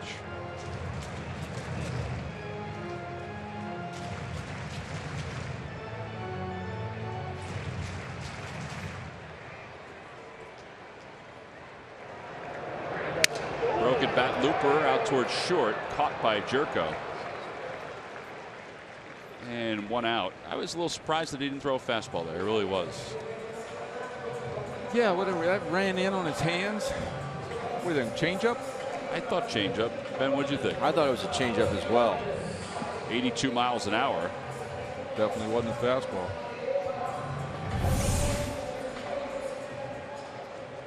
Yeah, you can tell the way he delivered that, how he kind of pulled down on it with the 3-fingered grip.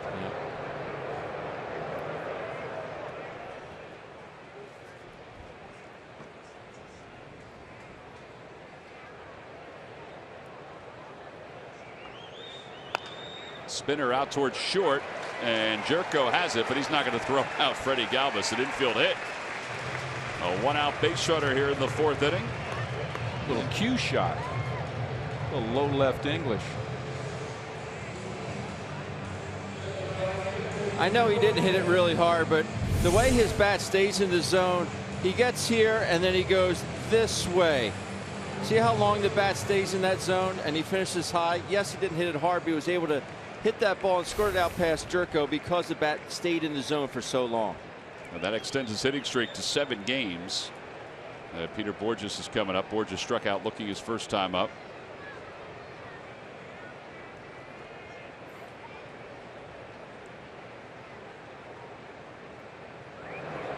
Peter spent 2 years in the Cardinals organization. So the Phillies picked him up from this past offseason.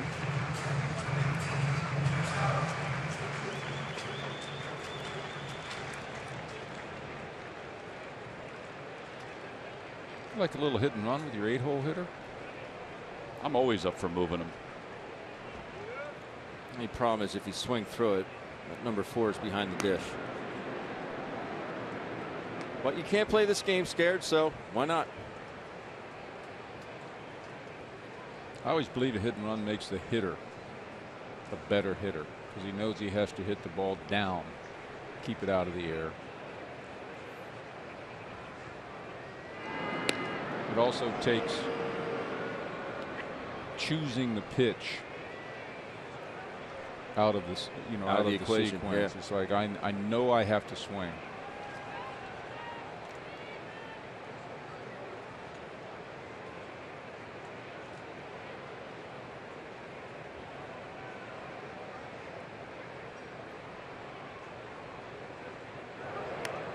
Whacks it back foul, 1-1. may have been ball 2. The backup slider.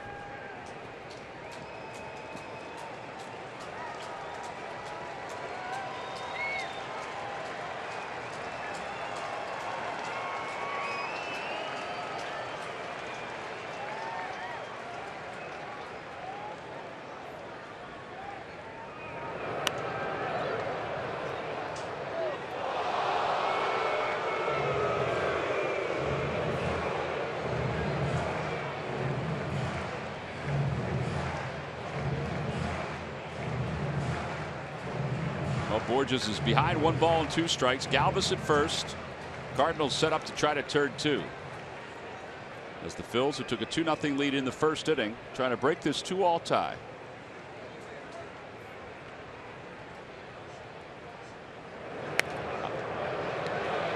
Another one hit foul behind the plate.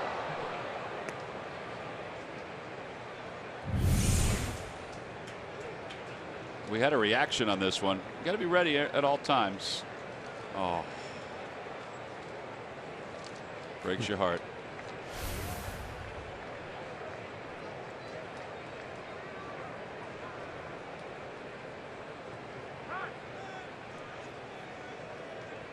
That young man got a little taste of the Philadelphia fans there. See. They just try to give him a flavor of what it's like to be a player, visiting player on this team. Darn, Mom, I didn't think I was going to get booed at the game tonight. It's telling right now.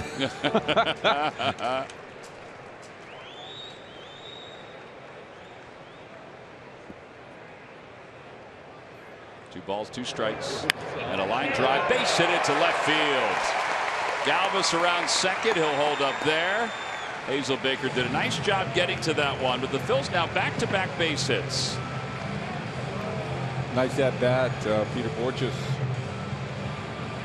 Fouled off a few pitches, got a off-speed pitch. I guess it was a little breaking ball. It looked like he waited hands back and roped it by the third baseman.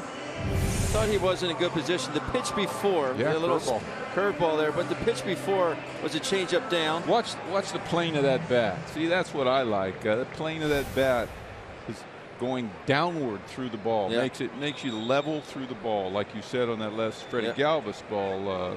Keeps the bat in the hitting zone. Hellickson squares, and he bunts it up the first base line, foul. And it's 0-1. The pitch prior to that, Peter took, and he literally came out of his hand, and he knew immediately it was a ball and spit on it. And then he gets that hanger and just shoots it in the left. Nice swing.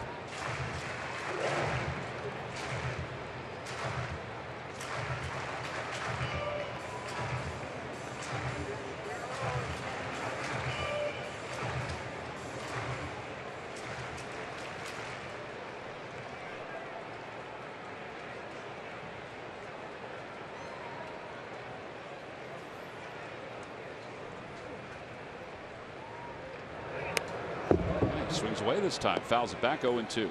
It's the kind of the conversation we had last night with Adam Wainwright at the plate. By Pete's reaction, I wonder if he missed the sign there. Just kind of looking at Sammy. He gave him the stink eye. He stood up. Yeah, I think he may have missed a sign. We were wondering which pitchers would bunt in a spot like this and which would swing away. 1 ball and 2 strikes. He had to miss a sign if he's got him bunting with 2 strikes.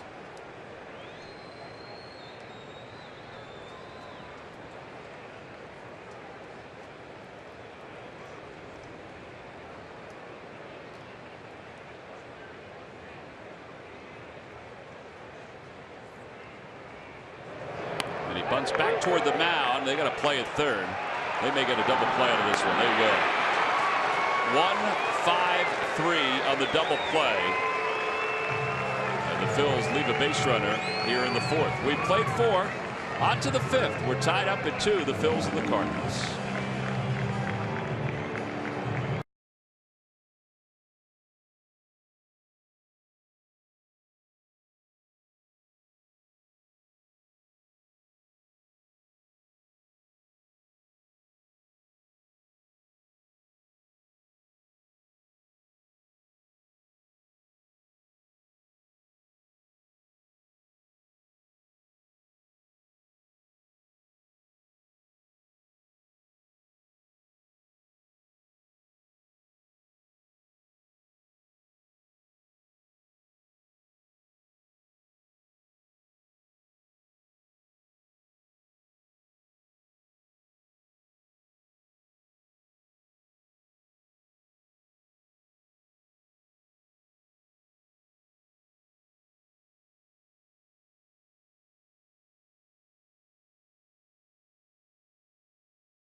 Street Band. 2 different shows at Citizens Bank Park. The first one Wednesday, September 7th. The second one Friday, September 9th. Tickets are available for both shows. Go to Phillies.com/Springsteen or call 215-463-1000 for more information. Top half of the 5th inning. And we are tied up at 2. Bark in the Park has been a roaring success here tonight. I think the dogs are out of gas though, and a little jumpy about some of the noises going on. Well, in between innings, we saw Pete Buchanan talk to Juan Samuel, so it was pretty evident that Jeremy Hellickson missed the sign on the second pitch, that he ripped it back. He also hadn't hit the catcher's glove yet in 6 warm-up pitches. I think Sammy's a little frustrated. You're a coach, you're competitive like Juan Samuel, but that gets to you a little bit because it's kind of on you to a certain extent. You get the signs from the manager, and you're trying to get them to the hitter. Not much you can do sometimes when you players forget the signs. I don't think it's forget the signs. I would imagine that Jeremy got a base hit the last time up, and he thought he would conveniently maybe miss a sign. I can't imagine that he wouldn't realize that he was definitely bunting. You know, with the 2 men on base, right? Right. Well, Ben and I had this conversation last night because Wainwright was up, and he was hacking.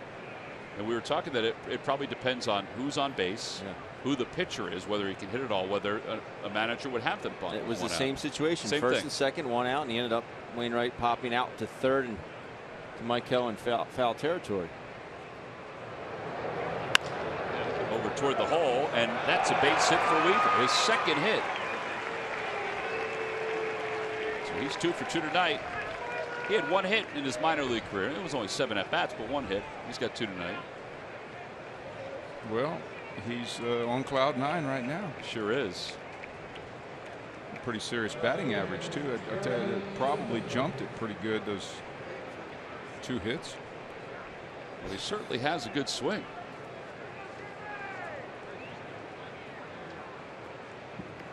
Hazel Baker homered his last time up. That was his 10th home run of the year. That is now 9 players in the Cardinals who have reached double digits in home runs this year. That ties the franchise record.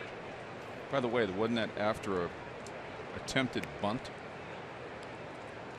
the last time? Oh yeah, he did bunt his first bat. Yeah, the first pitch.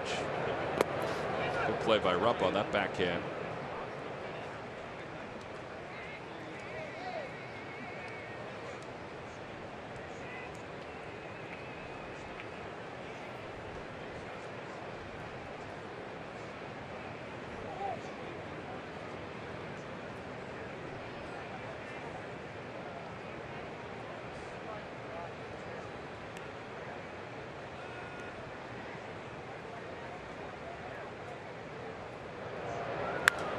Popped him up.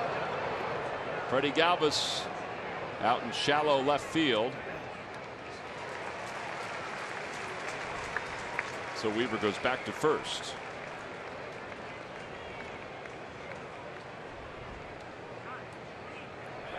And Piscotty's coming up.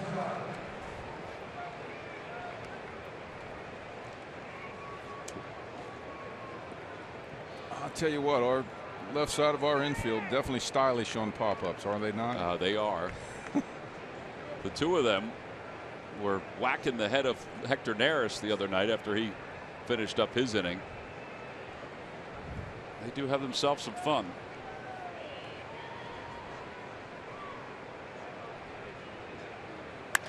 Out to shortstop. That should be 2. There's 1 and 2.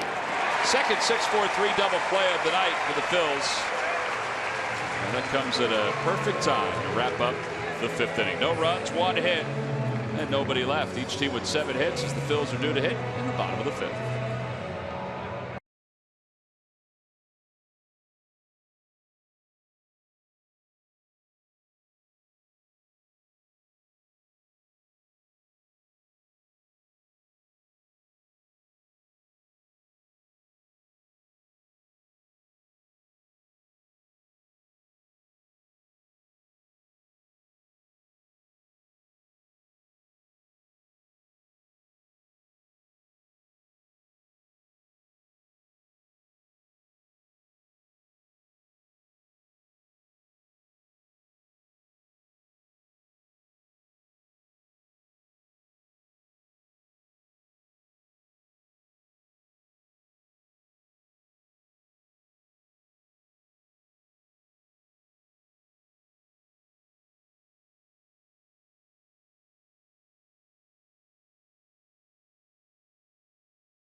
report. Citizens Bank. The next time you have a question about money, don't keep it to yourself. Ask a citizen.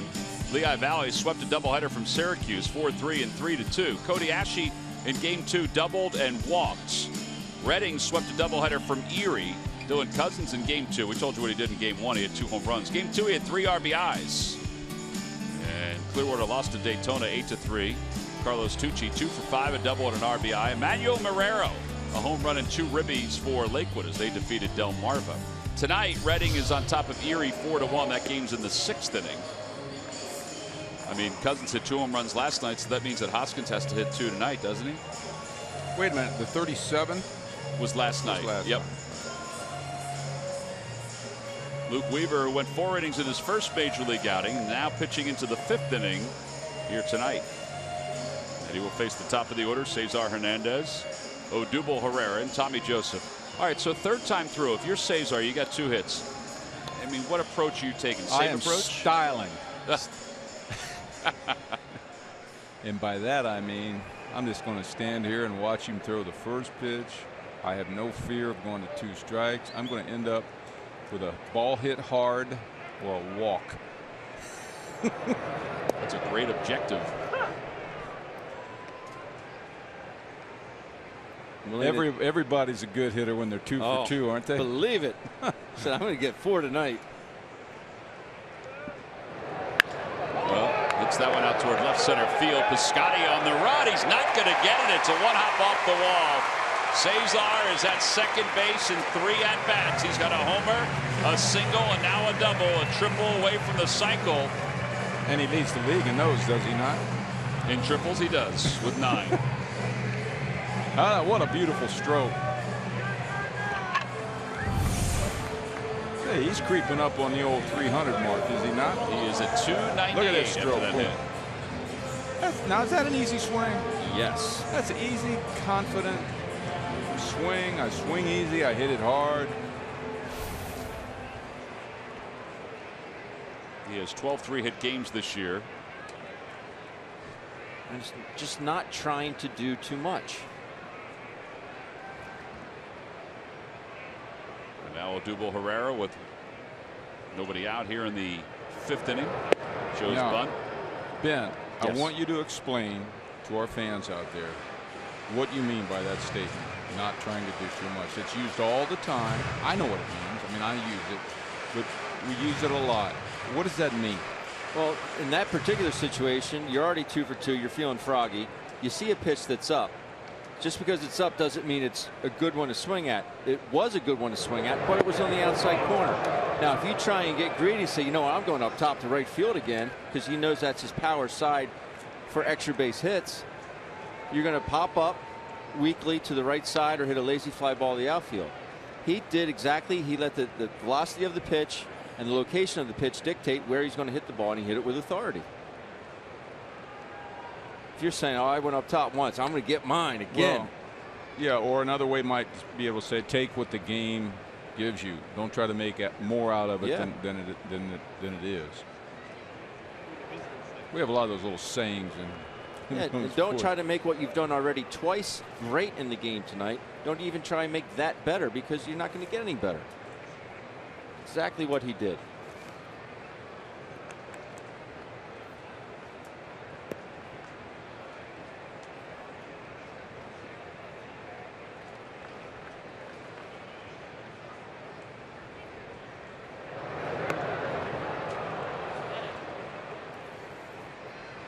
How about this one? He didn't try to add anything to it. Yeah. You know what I mean by add something to it? Yes. You know, you didn't try to add some extra power or, you know, more body or swing harder, or you just laid the bat out there on the ball and boom. Now we got to see if Odubel can get him over to third.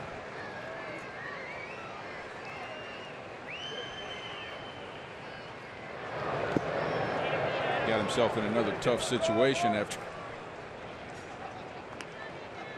going down swinging the first 2 times up. Now his job is to get Cesar to third. These little ABC baseball at bats right here that win games. And I don't like the bunt. I know he's scuffing a little bit, but it's only the 5th inning. And I think with his hand-eye coordination, he should be able to pull the ball to the right side easily. Plus, he swung the bat well last night. It looked like he was as comfortable as we've seen. Right. I don't mind the bunt. Take one with you toward first base or second base. Yeah, but his bunts have been toward third. Yeah, and I also like the bunt if he's going to do it before he has a strike on it. Because, you know, you're going to try to make a perfect bunt or a foul ball and then put you to a two-strike situation.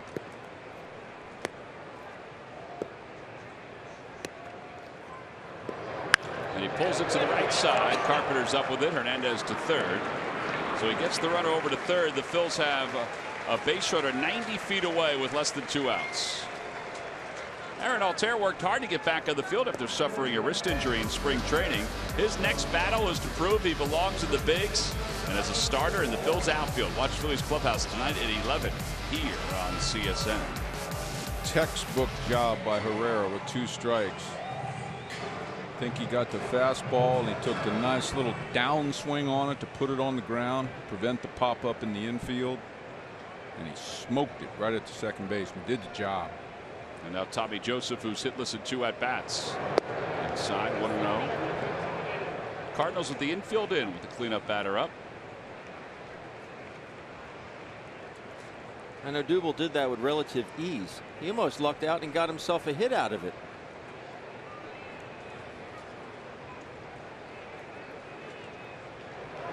Steve says you can't answer.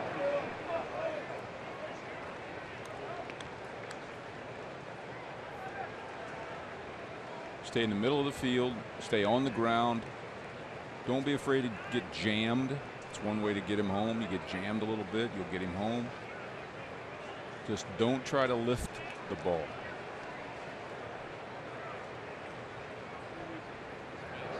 And a line drive caught by Carpenter, throws back toward third, and there are 2 outs. That's a good at bat. I know you want the RBI. The team wants the RBI, but as a hitter, all you can ask for is a solid line drive in that situation.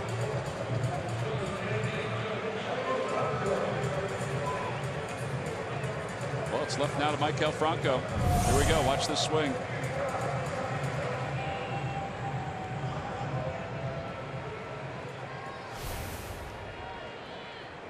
He did hit the ball right on the nose. Yep.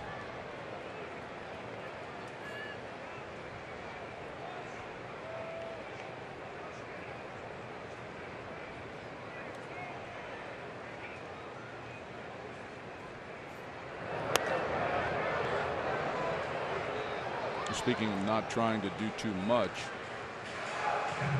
now here's an at-bat that makes the difference between 95 and 100, at the end of the year. A little 2-out RBI here and there where you get broken bat hit over second or ground ball in the hole, like Rupp's base hit in the first where you put the ball in play, and those 5, 6, 7, 8 that you get like that are the difference in 90, 90 and 100.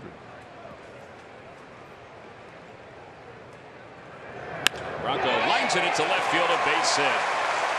Well, that ball was scorched off his bat. It drives in Hernandez. The Phillies retake the lead. That's a big 2-out RBI right there, Ben. I can't imagine what that pitch was. If that was a fastball right there. They try and go in, and I am still in amazement that these teams, look at where Yachty's set up. Teams continually try and get Maikel out inside. He's as quick as anybody. That pitch, you look at the spray charts, there's not a ton of hits to the right side of the field. I'm going to make Maikel beat me to the right side of the field, especially in that situation. I agree 100%. Especially there's too little room for especially error. 0-1. Yeah. 0-1, you're doing him a favor if you throw him a fastball. Little room for error in there, especially with him. You got Yachty back there. He's going to block the ball.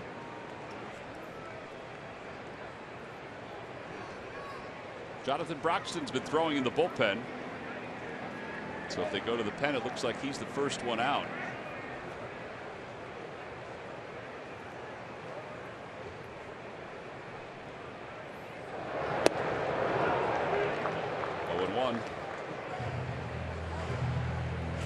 that what you mean by trying to do too much?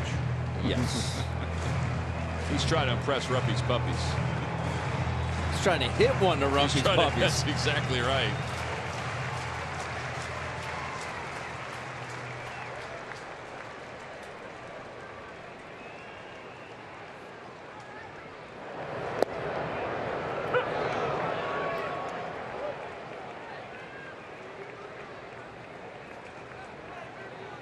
Ben, I don't know. I watched Cameron hit. Think it would help him if he moved a couple inches closer? Swing and a miss. I'm going to say it looked like he was close there, but normally he generally stands a little bit far off the plate. I think he's very comfortable with hitting pitches away, though. So. Michael Franco certainly looked comfortable as he gave the Phils the lead, 3-2.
Philadelphia in 2003 and realized Philadelphia was a perfect fit.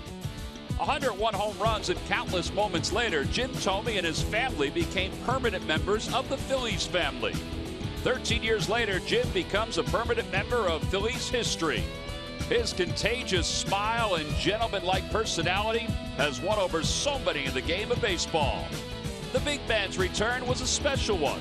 He's the newest member of the Wall of Fame. And it's brought to you by Independence Blue Cross.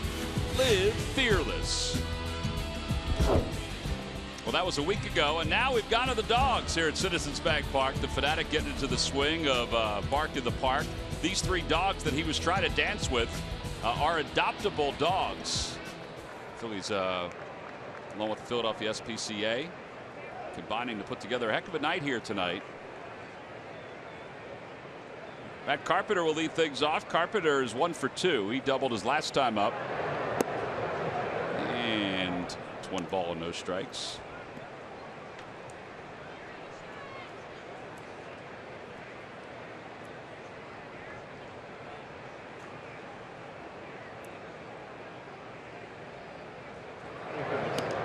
Try to curveball again.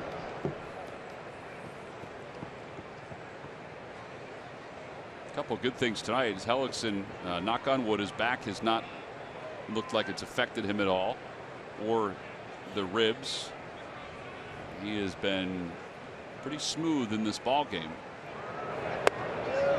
Falling behind 3-0 though to Matt Carpenter. Yeah, against a team that's generally a put the ball in play team. Good with men in scoring position. He's fallen behind several hitters. Here's one again right now, Carpenter, and come back to get them. It's only the second 3-ball count of the night for him.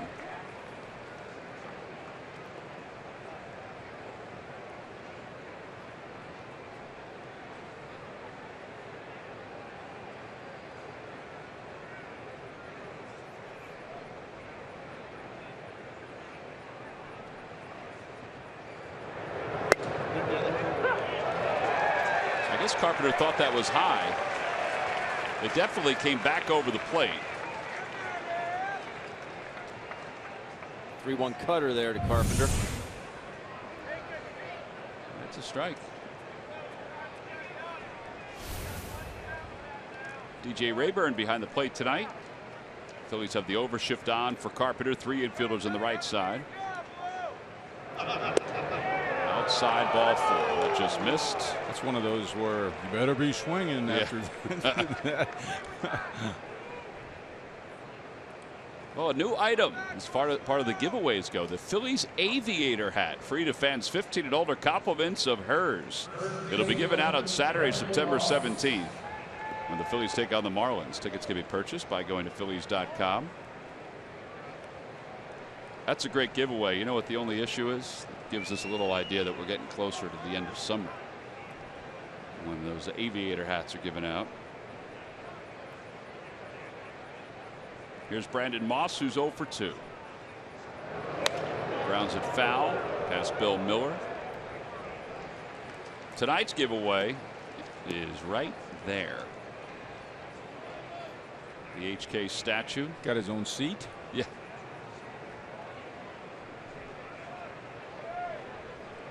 They really did a beautiful job with that giveaway.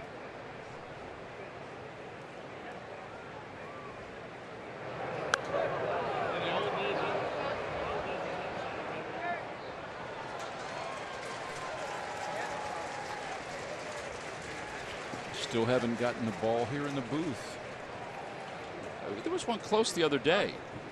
It was just to our right, and it bounced into the visitors booth, and then another one came right up the ledge of the visitors TV booth. You think Tim would catch it if it went in there? Nope. Nope. I don't think I would either.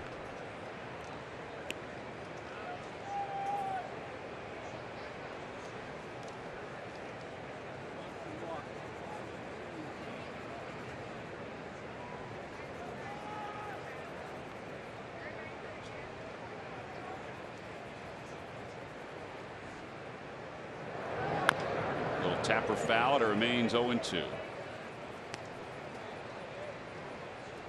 Brandon Moss was with the Phillies for 1 year. A lot of times people look at it and say, well, how come they didn't keep him? This isn't what he was doing when he was with the Phillies. This is what the Red Sox expected he was going to do when they had him, because he was doing it in their minor leagues. Then he went up at the Pirates, Phillies, Indians, and Cardinals. He's down on strikes. 6 strikeouts for Hellickson. Wow, that must be a wicked pitch. Guys look like they're holding back, keeping their hands back, waiting, and it's not there. And you know, 0-2, you're in complete protect mode. Anything that's close, and to still be that fooled shows you how good it is. Well, one thing for sure, Yadier Molina is relaxed at home plate. Carrying on a conversation with the catcher. Always chewing those sunflower seeds.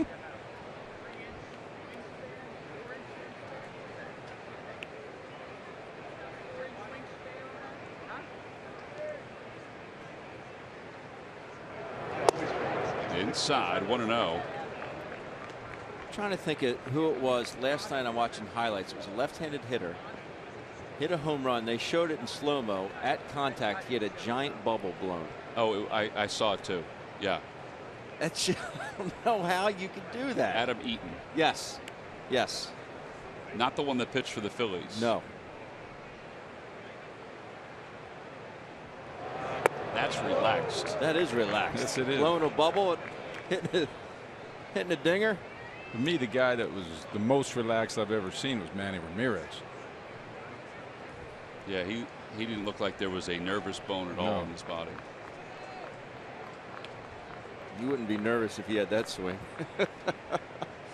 he was amazing.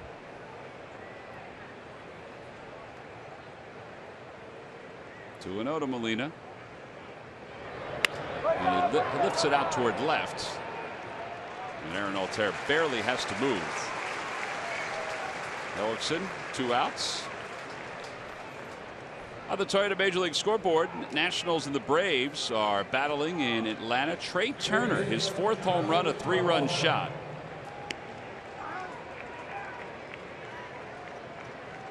Nationals scored 8 runs in the 4th inning on 9 hits. Well, I spoke to Bob Boone during Alumni Weekend, and they really are excited about that young man. Oh, Trey Turner? Mm-hmm.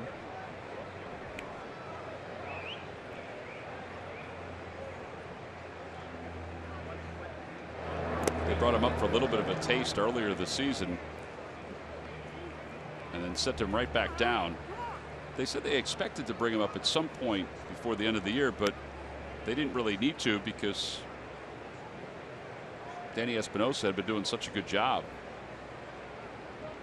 playing shortstop. But they've got Trey Turner playing the outfield, playing a little center field. And here's a big guy that stands real close to the plate. Mm-hmm. His hands are over the inside corner.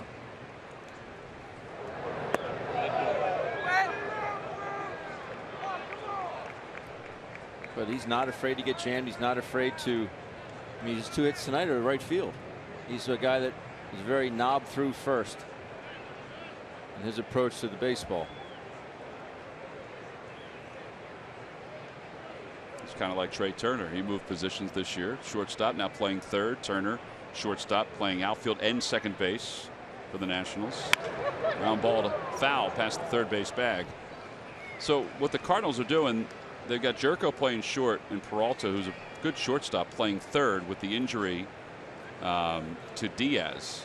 They didn't want to disrupt 2 positions, so that's why they keep Peralta at third. Do you think that would have been a big deal for Peralta to go to shortstop, then go back to third base when Diaz came back? I don't think it's a big deal for any shortstop to go anywhere on the field, except maybe catcher. But if you play short, I mean, Freddie could play anywhere on the field. Right.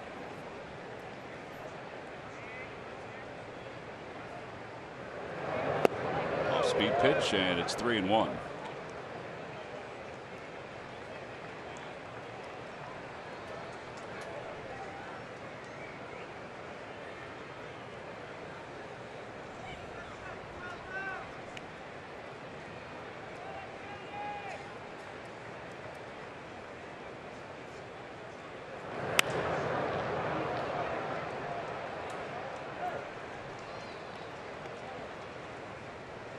Season ended today. The Cardinals would be traveling for the 1 wild card game. They would be going to San Francisco. And you know what? If the weather was as good as it looked today in San Francisco, that wouldn't be a bad thing. Actually, now that San Francisco lost today, it would depend on what the Dodgers did tonight as to where they would go. Dodgers are losing 8-0. 3-2 pitch, runner goes. Swing and a miss. He got him. 7 strikeouts for Jeremy Hellickson. 7 strikeouts for Hellickson again. Jonathan Broxton loosening up in the pen for the Cardinals. Hellickson gets through the 6th. He leaves a runner at first. We'll move to the bottom of the 6th.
River Valley Honda dealers. Hurry to your local Del Val Honda dealer. Visit DelValHondaDealers.com.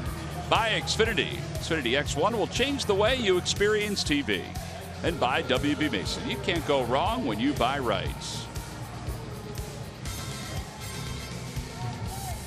Well, Bark in the Park has kept everybody busy out in the outfield tonight.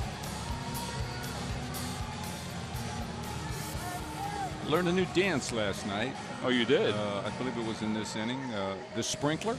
Yeah, the two little kids over by the tarp. Yeah. You going to use that next wedding you go to? It goes along with the Steve Bedrosian. That's right. I was trying to think who you said used to do that. Anybody go to a wedding with Mike Schmidt, make sure you watch him do the sprinkler next time. No, I'm not doing that on camera.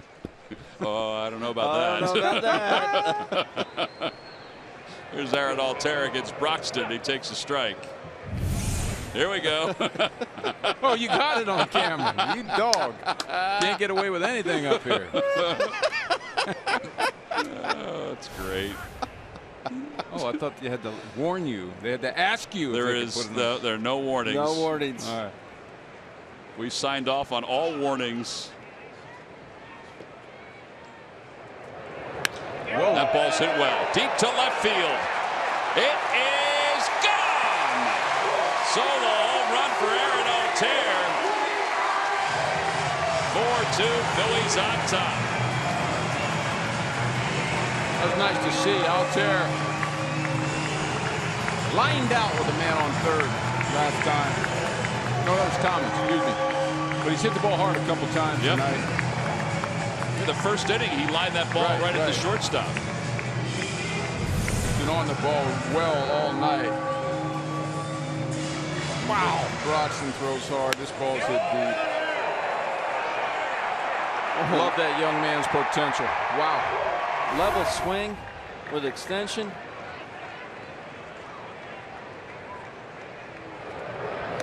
And now Freddie Galvis is the batter. That home run by Altera estimated at 410 feet. Pitch at 96. Let him supply the power. Tapper foul.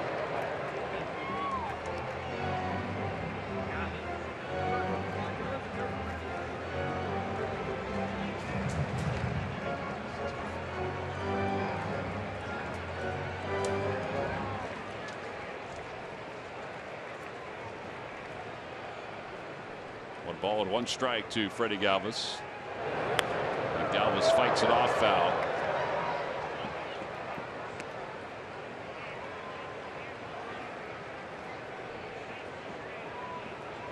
Bullpen action again for the Cardinals.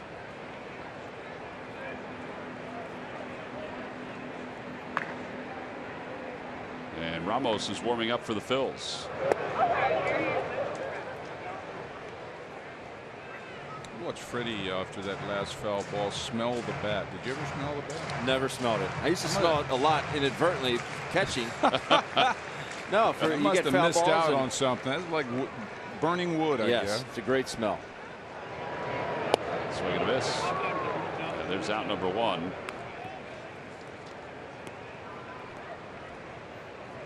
And that will bring Peter Borges to the plate. Time for our cold hard facts. Here's Greg Murphy. Murph. All right, thank you very much. Yeah, it's brought to you by Coors Light, and you know, some pretty good catchers in the ball game tonight. One in the dugout, one in the ball game. Yadier Molina, second most games as a catcher among active players, behind only AJ Przinsky. He's been a good one for a long, long time. You go a little further down that list, see the Phillies' own Carlos Ruiz, over 1,000 games, 1,029 as well. It's our Coors Light cold hard fact, and these guys have caught a lot of ball games and a lot of wear and tear on those knees for sure. Absolutely.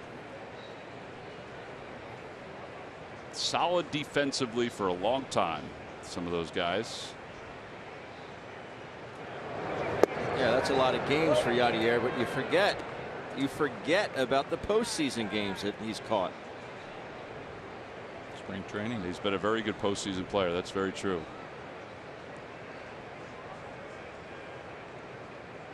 Two balls and no strikes to Peter Borges. 2-1. I love to watch him. just his actions behind the plate. He's so comfortable back there. He can. I don't know how guys can sit on their heels like that. That's amazing to me. The way he accepts the ball. Tapper left side. Peralta's up with it. Well, there are 2 outs.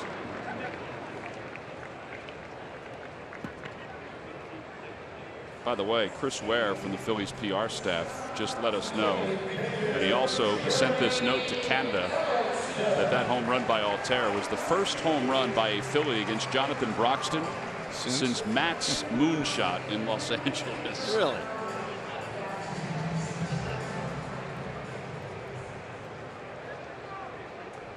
I have Yadier at 89 games. 89 in the playoffs. Yeah, it started back in 06? 04. 04. Wow. That is a long time. Did you see how good his numbers got as it progressed, right? Yeah. 1-0 to Hellickson. He takes on the outside corner 1-1. 286 batting average in postseason, which is very good.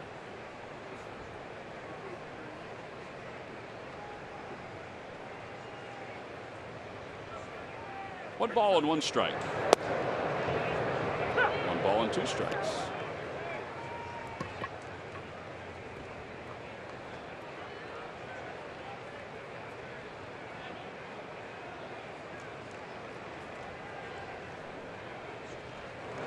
Try to check his swing, but he went around, and that'll wrap up the inning for the Phillies. But Aaron Altair has given the Phils a little bit more of a cushion.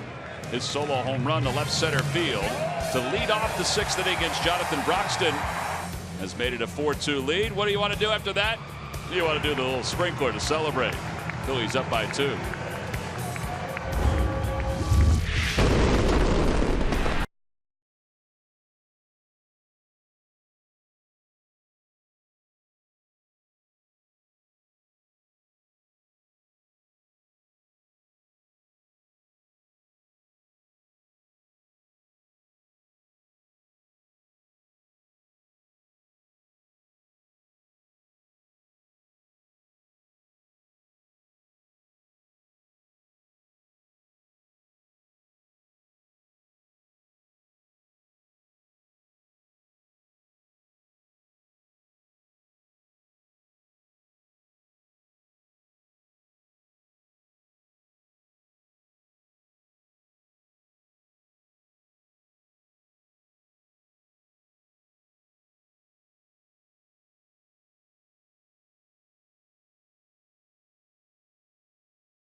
Time now for your Delaware Valley Honda dealers game summary. The Phillies lead at 4-2. They got single runs in the 5th and the 6th innings.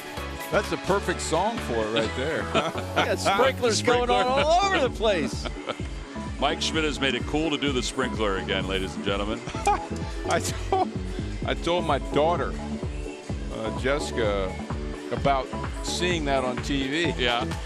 I said, I saw a new dance last night. Kind of went along with my my thing that Bedrosian used to do on the buses, where he did the noise that a sprinkler makes. And they showed those 2 kids last night, and somebody said, that's the sprinkler. I thought, well, man, there's a brand new dance, right? And what did Jessica say? Oh, she said, I forget what she said, but she said, That's been around for 20 or 30 years. I never heard of it. But I think it's just the way you do it. It's a little different than everybody else's. So it is a new dance. You do it well. Tried to copy my boys from the stands last night. Here we go at Hellickson beginning the 7th inning. Jed Jerko leads it off. And he takes outside 1-0. Phillies try to take game 2. Last night was a kick in the gut, being up 3-1. Going to the 9th inning until Jerko's 2-run home run tied it up. And the Cardinals won it in extra innings.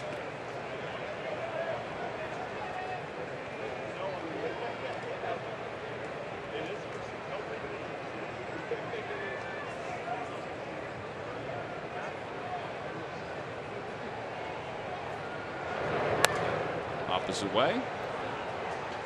Jerko provides us with our Geico quote of the day. I think it just shows us that this lineup is capable of.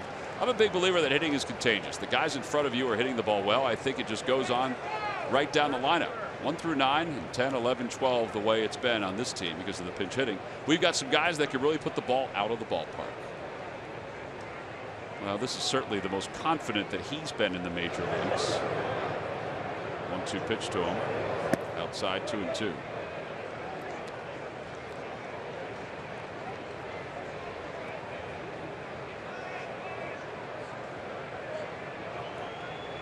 Ex-Philly John Mabry, Cardinals hitting coach, deserves some credit. So many young players or players, recycled players from around the league come to the Cardinals and seem to blossom. Curveball pulled foul. I walked in with Matheny and Mabes today. I played with John in San Diego and Seattle. And I said, Mabes, you know what? I thought of you last week in L.A. He goes, really? Why? I said, well, I was watching A.J. Ellis take batting practice. In his last swing in BP, he hit a home run. And he said, change the lineup. Mabes used to say that all the time when he was not playing. He'd go deep. And he'd tell, hey, Lou, change the lineup. Mabes said it every time. And I laughed every time. He was with the Phillies for a brief time before they traded him out to the A's for Jeremy Giambi. Stephen Piscotty is on deck. Or excuse me, Randall Grichuk is on deck. And the 3-2 pitch. Hit foul again. And he worked as Mark McGuire's assistant, correct? John Mabry. I believe that's correct. Before McGuire went out to Los Angeles. And then subsequently to San Diego. Mabes used the G175 bat. How I remember that, I have no idea. What's the G for? Don't know. It's got to be a player, right? Yes. It's a lot like a 271. Peter Borges puts it away. Jed Jerko's retired. 1 out here in the 7th.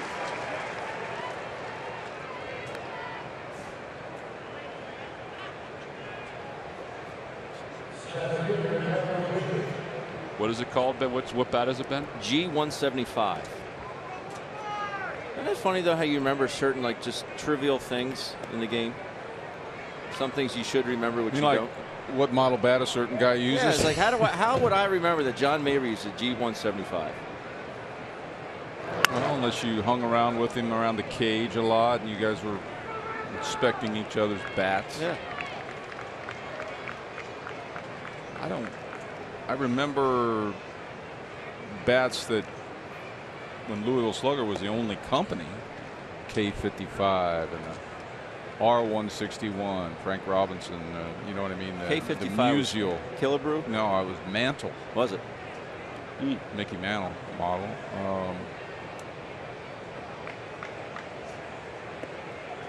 K75. Barry Bonds used a K75.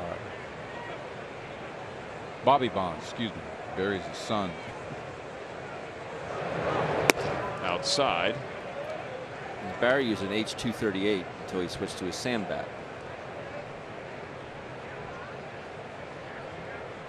H238, R161 head, 271 handle. Like I said, trivial baseball facts. These were the bats that were hanging like in Tuffy Brooks Sporting Goods. You know, when I was a little boy, and you just go in there and they're hanging on a rack, and he was there. K55.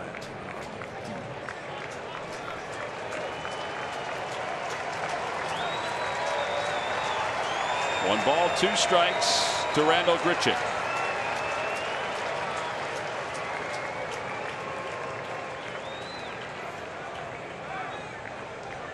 Lays off the changeup.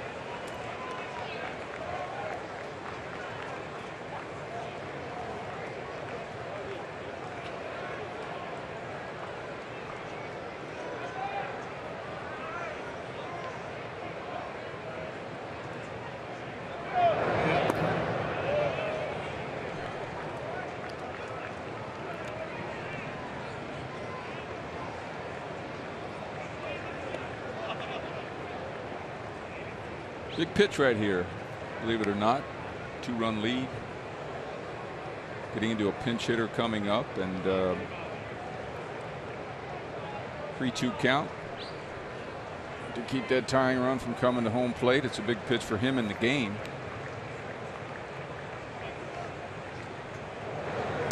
Ground ball toward third. Fair ball, backhanded by Franco. Long throw in time. Nice strong arm. Unusual release, you know. Franco's got that strange sort of down under sidearm release. The ball had nice carry. Well, this is our Hyundai defensive play of the game. Had a big time in the game. Watches the ball in the glove. No crow hop, just straight turn it loose over there, and the ball stays up. Makes it look easy.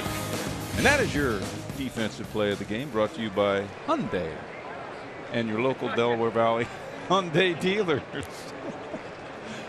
I don't think I need to throw that Delaware Valley in there, but I did. I think it was excellent. Okay.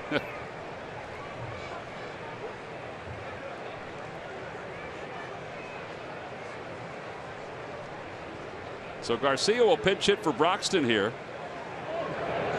And a breaking ball. It's 1 ball and no strikes. You noticed it right away, as did I, Mike, that no crow hop. He caught it on his back foot and just threw it. You'll see catchers do that at times when the runner gets a good jump. That's basically telling yourself, I trust my arm. I believe that I can get over there without having to shuffle my feet.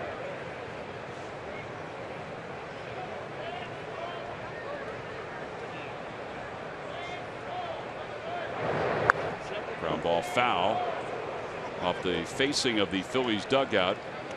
Scared the heck out of Humpy down there behind the camera. Come on, Hump. It scared you a little bit, didn't it? It would have scared most people.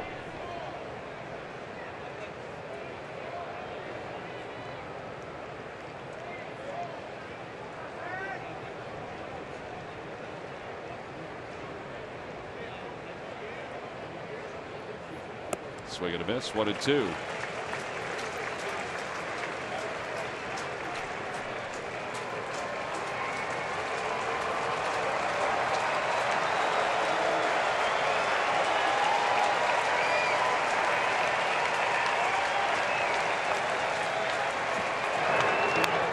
Sprays it foul, and it remains 1-2.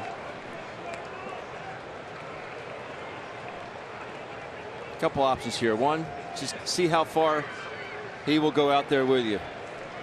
Or two, see if you can throw that 2-seamer run back off his hip. Maybe catch him napping on it, heater in. This is 100th pitch right here. This is a surgeon's job tonight. Swing and a miss at the breaking ball. 7 strong innings for Jeremy Hellickson. We've been talking about the streak of games for the Phillies starters without going 7 innings. Well, the last pitcher to do it was Jared Eickhoff on July 26th. Till tonight.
Hellickson's night may be complete. He's being congratulated in the Phillies dugout. Why not? Boy, he did a heck of a job tonight.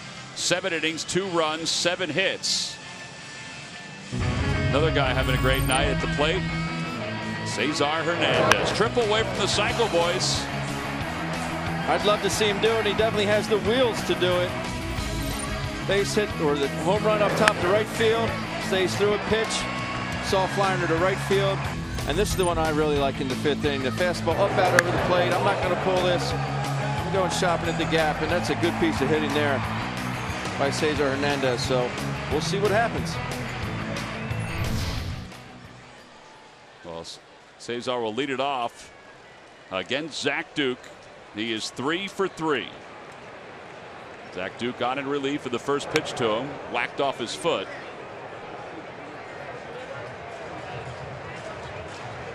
David Bell is the last Philly to have a cycle in 2004 against Montreal. There's David. Talked to him for a while before the ball game tonight.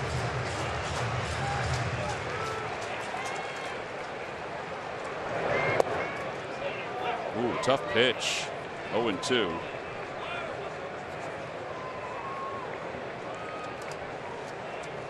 Zach Duke acquired by the Cardinals from the Chicago White Sox organization. No, he waves at a breaking ball. That's a tough pitch right there. And Cesar is down on strikes. Give you a little down under, a little over the top, a little fastball, a little slurve. It's all 3 of them there. David Bell, who was Phillies third baseman for a few years, was out of baseball for 2 years after retirement, and then decided he wanted to get back in, managed in the minor leagues, and then moved to the Reds as their bench coach, and now the Cardinals bench coach.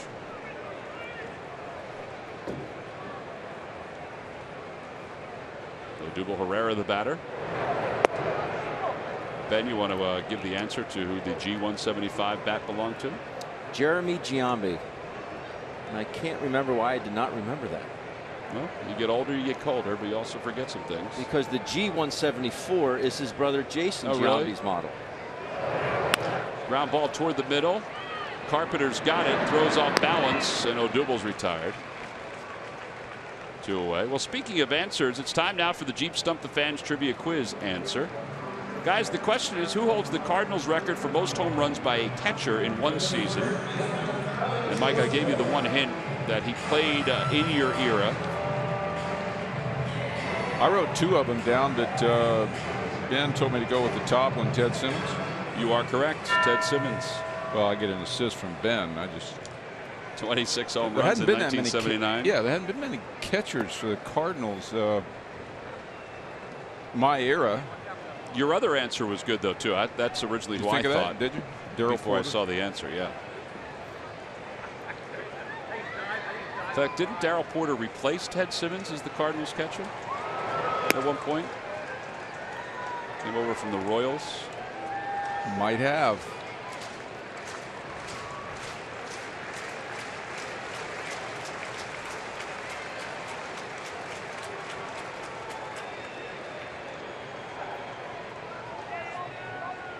Tommy Joseph takes strike 1. It's 2-1.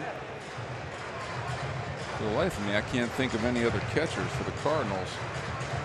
I don't know why I thought of Tom Pagnozzi right away.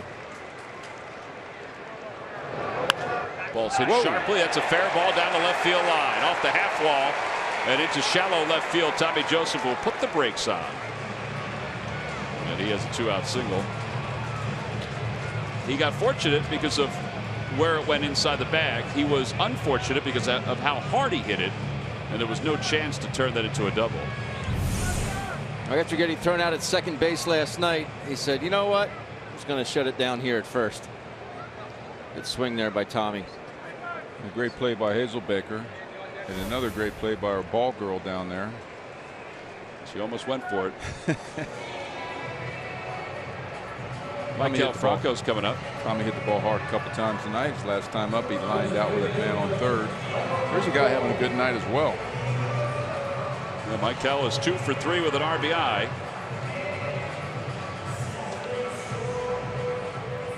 Neris warming up in the pen. Ben, your thought about Pagnozzi, correct? Back in '96, it wasn't in the 20s with his home runs, but he had 13 home runs. Yeah. Over towards shortstop. And Jerko goes the short way. The Phils are retired. Well, Mike, you did it once. We're going to show it over and over again, probably. I think you're pretty close to doing it the way they were. My boys.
Phillies baseball is brought to you by Toyota. The annual clearance sale is going on now. Toyota, let's go places. By Jefferson. Call 800-JEFF now or visit jefferson.edu. And by Chevrolet. Visit your local dealer at chevydealer.com. Tonight was a camper reunion night.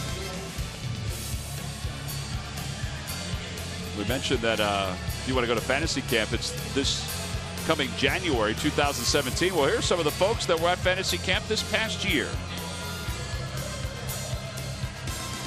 Get a chance to get a Phillies uniform with their favorite number on it. There were a lot of 20s, 32s, and also some 15s. I met a gentleman today, Steve Potter, who we've talked about. He's given us some minor league information over the last few months. He was wearing number 15 in honor of Dick Allen. It's nice. Hector Neris will take over for the Phillies. And Hazelbaker fouls the first pitch back. It's 0-1.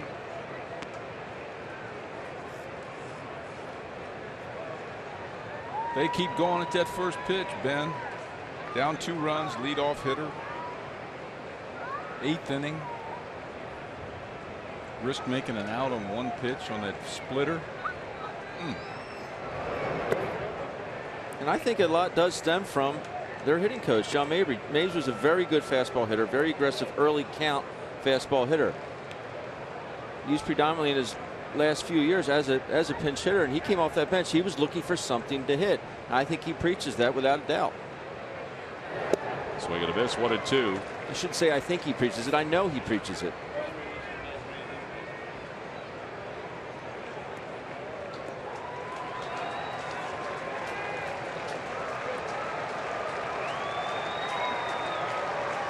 Hellickson tonight, 7 innings, 8 hits, 2 runs.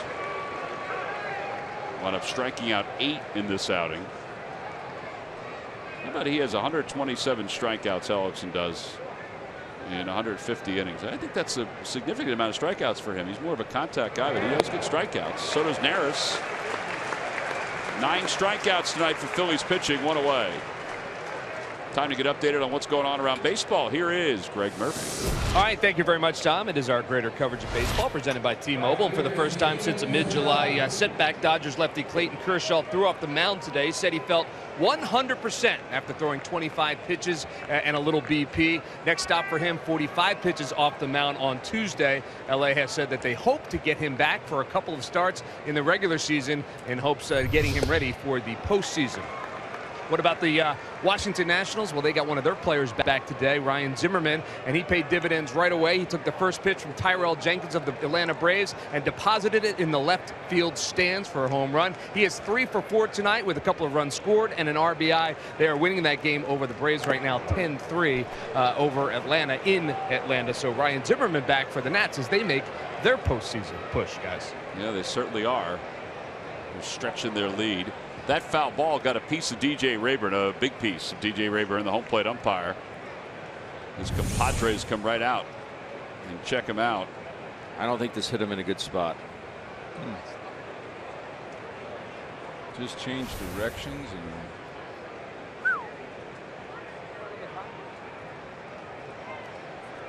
What about knocking the wind out of you?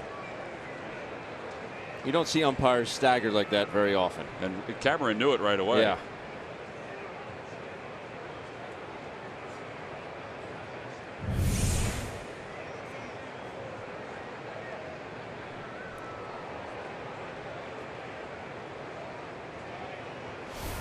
like on the belt buckle. I think it ricocheted right below. Yeah, if I was an umpire, I'd have pads everywhere, wouldn't you? Huh? Can you imagine?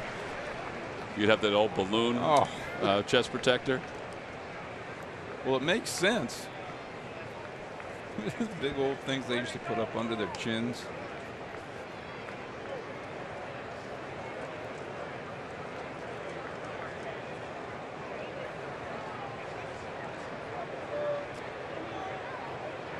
Well, he's good to go. It's 0-2. And Piscotty is set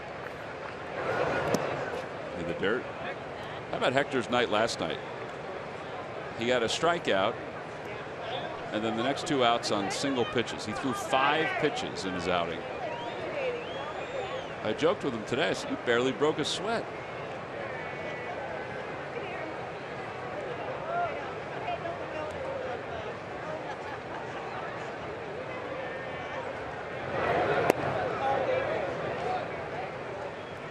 Hard to find a better eight inning guy in the game, isn't it? The only thing that was comparable, I don't know if you guys agree with this, but before the Yankees got rid of Andrew Miller, you know, the compliment to Aroldis Chapman. There's a quick pitch, swing and a miss. Back-to-back strikeouts for Hector Neris. 2 outs here in the 8th inning.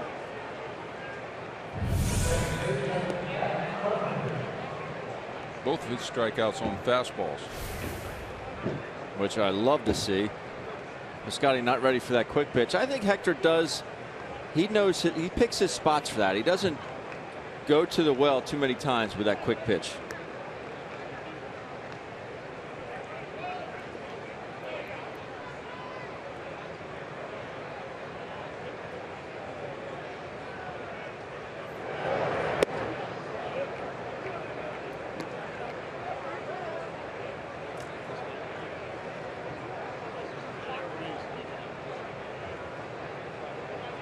Knowing Carpenter, I would think that he would be taking a strike in this at bat. I say that because he's a good 2-strike hitter, and the game would require it in this at bat with Carpenter to try to get the tying run to home plate. And I'm wrong again. Fights that one out to left, and it drops in for a base hit. Like a little check swing. It was. Didn't it? Well, that's his 2nd hit of the night. He's been on base 3 times. That's when you know you're a good hitter. You get away with that. And that'll bring Brandon Moss to the plate.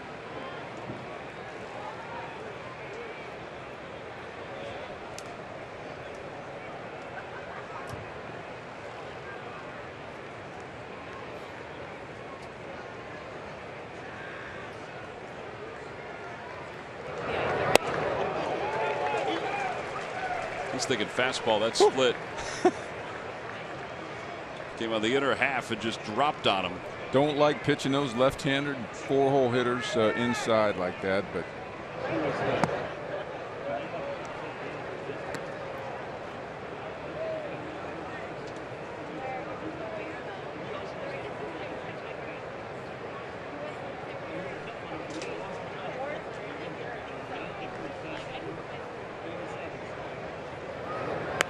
Got it on the hands.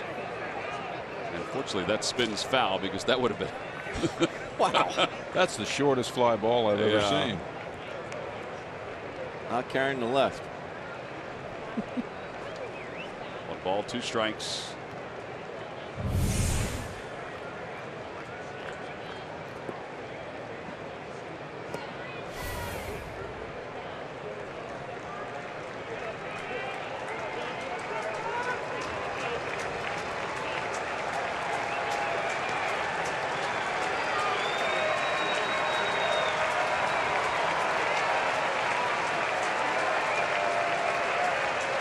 Ball and 2 strikes.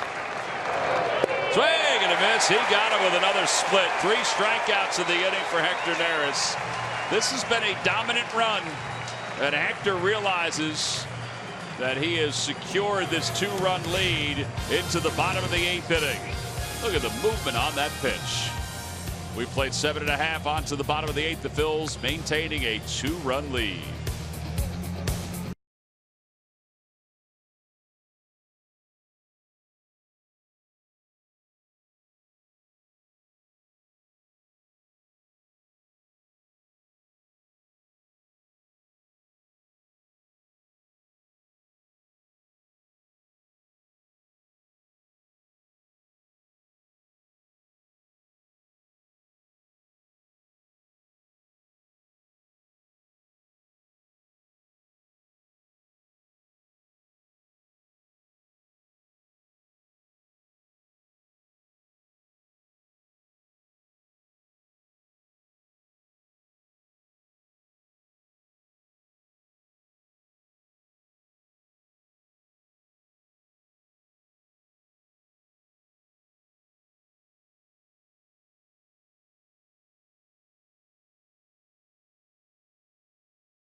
Just talked about how hot they are. Well, they're coming in on Monday, August 29th for a 3-game series. All 3 games are night games.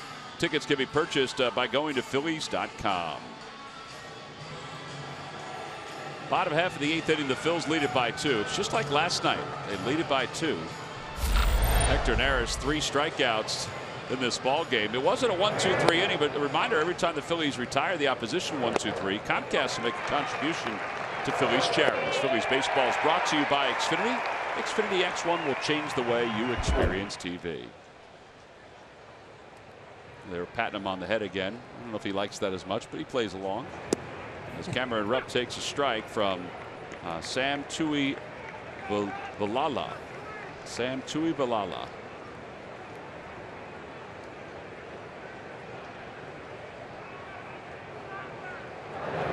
Swing and a miss. 0-2. Bottom dropped on that one. Tuivailala in his 6th ball game, a 9 ERA, 3 strikeouts.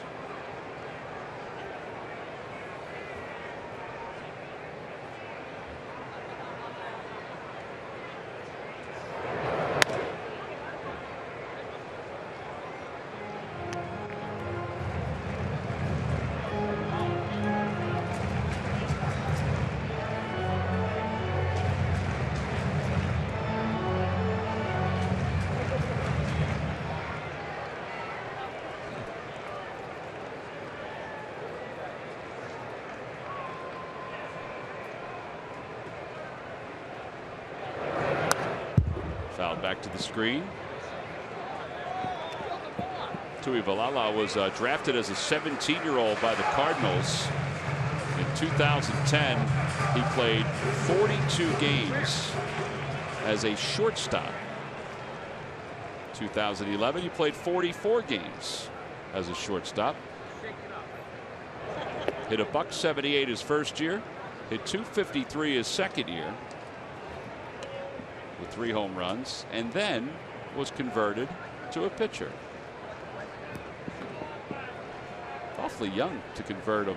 I mean, if they thought he was a position player or had the ability to be a position player.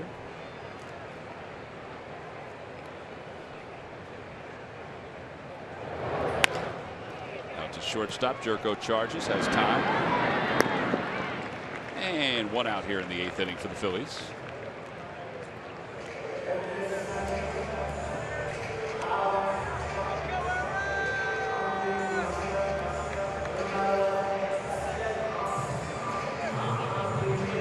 And that'll bring Aaron Altair to the plate.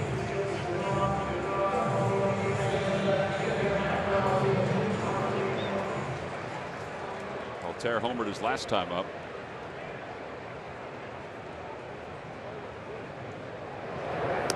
Ben, how hard was it for you to convince people that you were going to be a pitcher? I don't know. I mean, again, I only did it for a year and a half. Yeah, but you were going, you were going back into affiliated baseball. Yeah. And I was very fortunate to, have gotten picked up by the Reds, and a mutual friend that we know, and Sean Pender, who's their advanced scout with the Reds, and he saw a lot. Enough to sign me and bring me to camp. And but I think once I got on it, I wasn't doing it just for the heck of it. I had a purpose, and I thought I could do it. But you still had to convince people that you could do it. Yeah.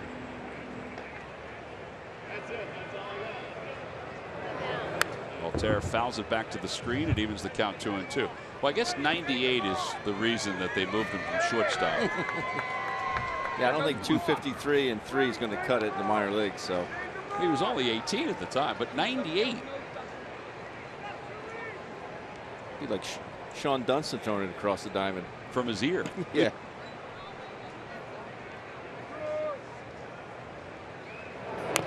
Off the foot of Altair. I think ultimately, yeah, it's one thing to say, but obviously you have to let your play go out and prove that you can do it.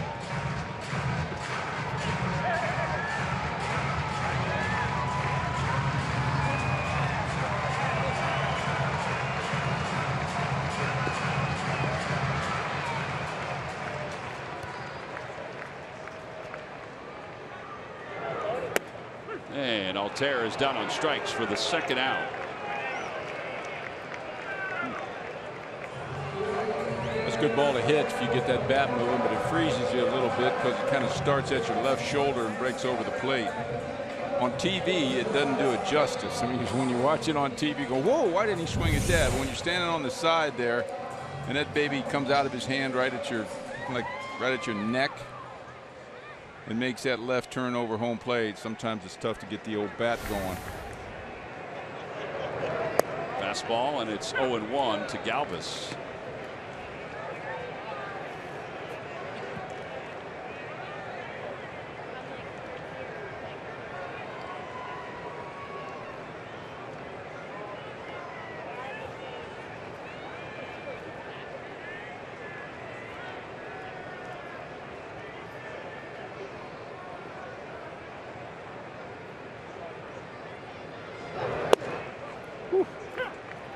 Some paint there. 95, 96.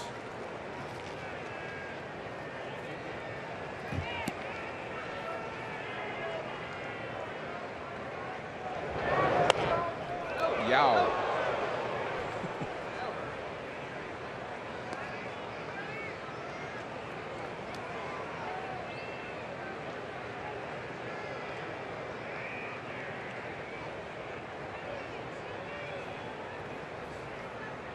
Oh, there's a reason for a screen behind another 20 or 30 feet. Oh. Yeah, that ball got in there quickly. Freddie knows it too. Plate umpire DJ Rayburn has given a minute. A lot of people have turned their back as they tend to the little girl.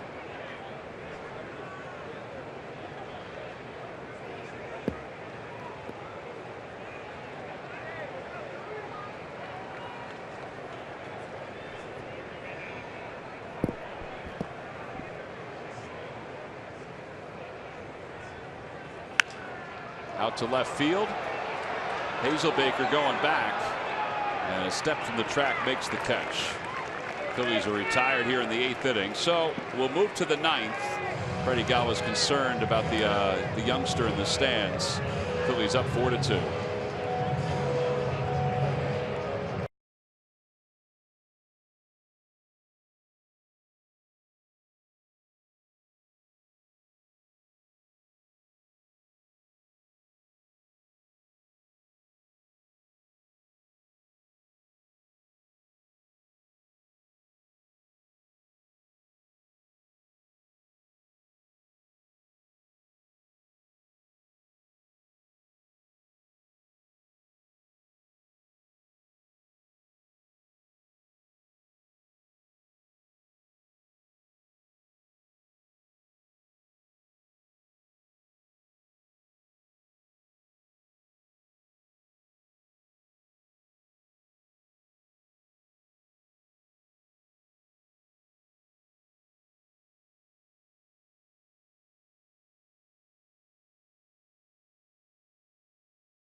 Will be Labor Day weekend, Friday, September 2nd through Sunday, September 4th, which is a 1:35 start.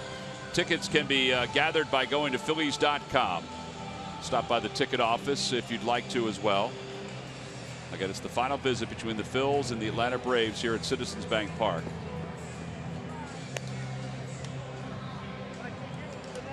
Jedmar Gomez will take over on the mound for the Phils.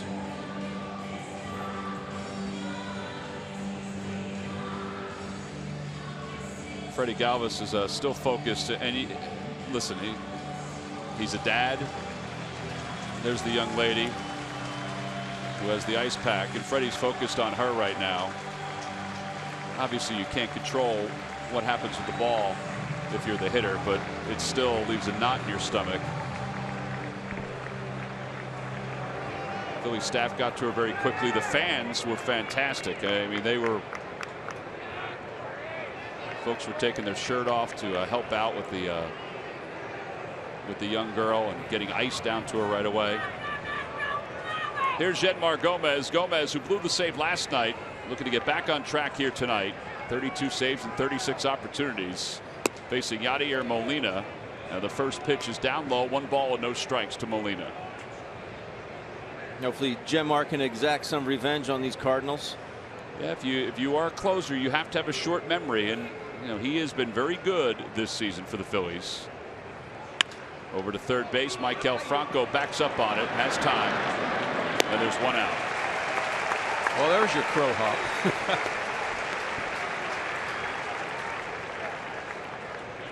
This little routine 5-3 takes a little peek at Yachty, who doesn't run well.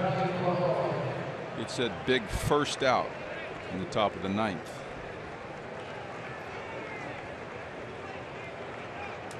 Jedmar did get Peralta to roll one over to Maikel last evening.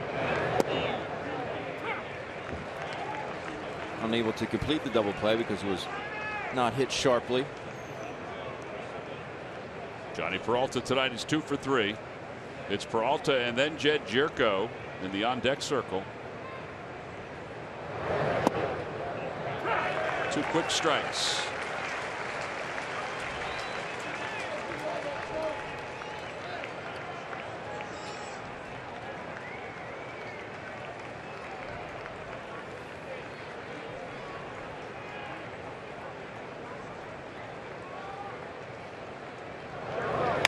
Over toward third again. Franco charges. It's a foul ball.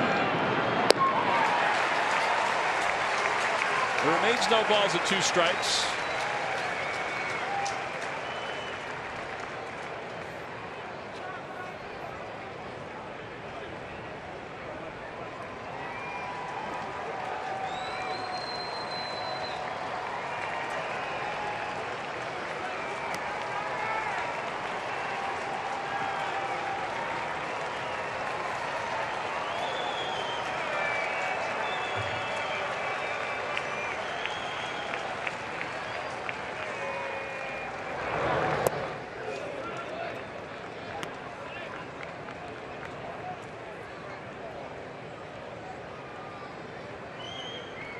thing Hellickson did so well, and Hector. And so far, Genmar is this right here. Getting the head and counts. Absolutely.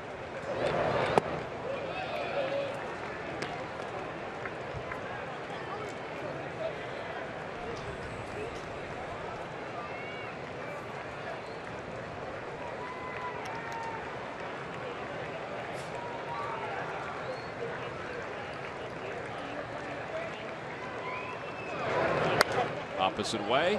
It remains a 2-2.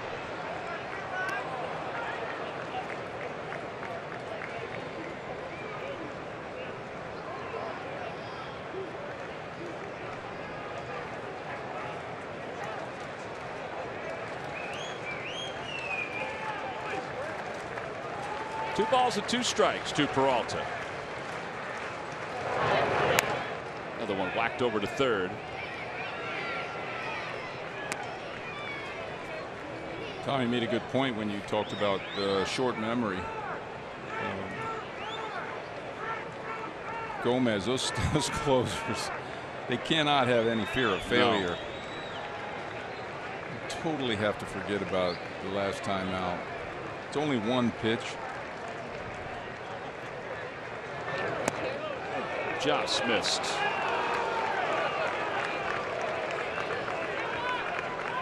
Big pitch right here.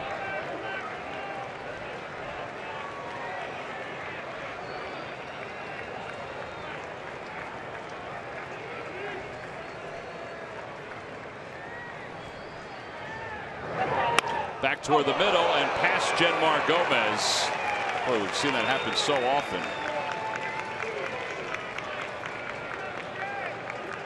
Where he's got balls right back through the middle. Hopefully he's okay. He's slow to get up. I don't think it was hit quite as hard as he thought. No, you're right. I think it was hit down on the handle a little bit.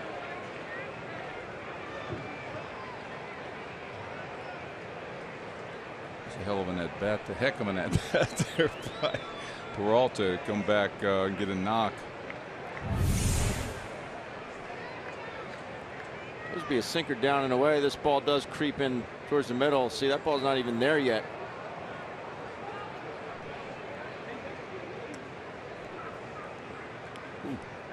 Yeah, wow. Like his right ankle got caught up underneath him. Yeah, you're right. Exactly. Got it kind of caught up under his backside.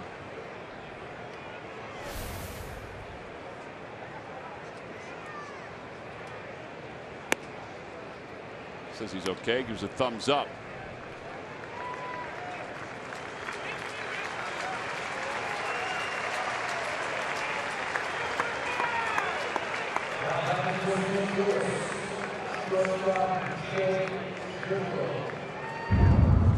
Well, here's last night. Jed Jerko came up just like tonight as the tying run. Whacked it out to left field.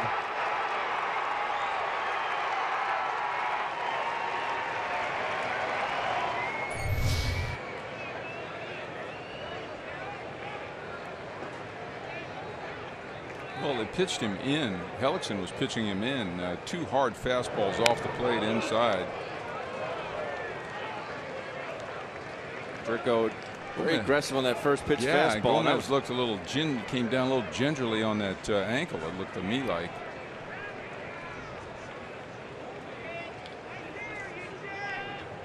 No, he needed to get the ball down to him. Last night's ball was up in the middle of the play. Needed to make this guy hit the ball on the ground. Good pitch there. 0-2. Got him way out front. So he's ahead 0-2. He fought some off last night. Good changeup. That's what he hit out last night. We all thought it was a slider. It just kind of spun, but it was a changeup indeed.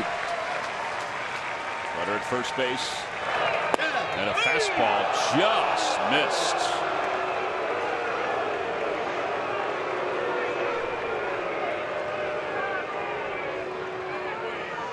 That gets Larry Boa off of his chair. And it does.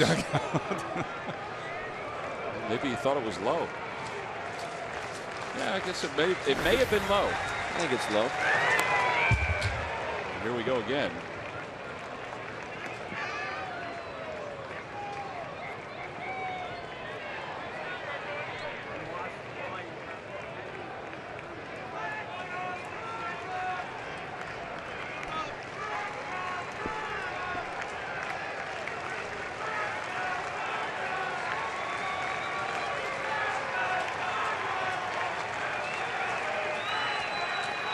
1 ball and 2 strikes to Jerko.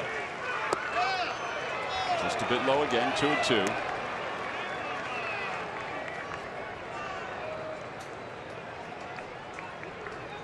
Randall Grichuk is on deck. He's no slouch either as a number 8 batter.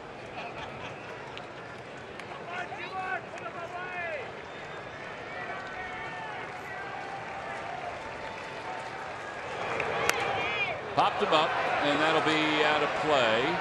Rupp gives it a look, but it's back a few rows.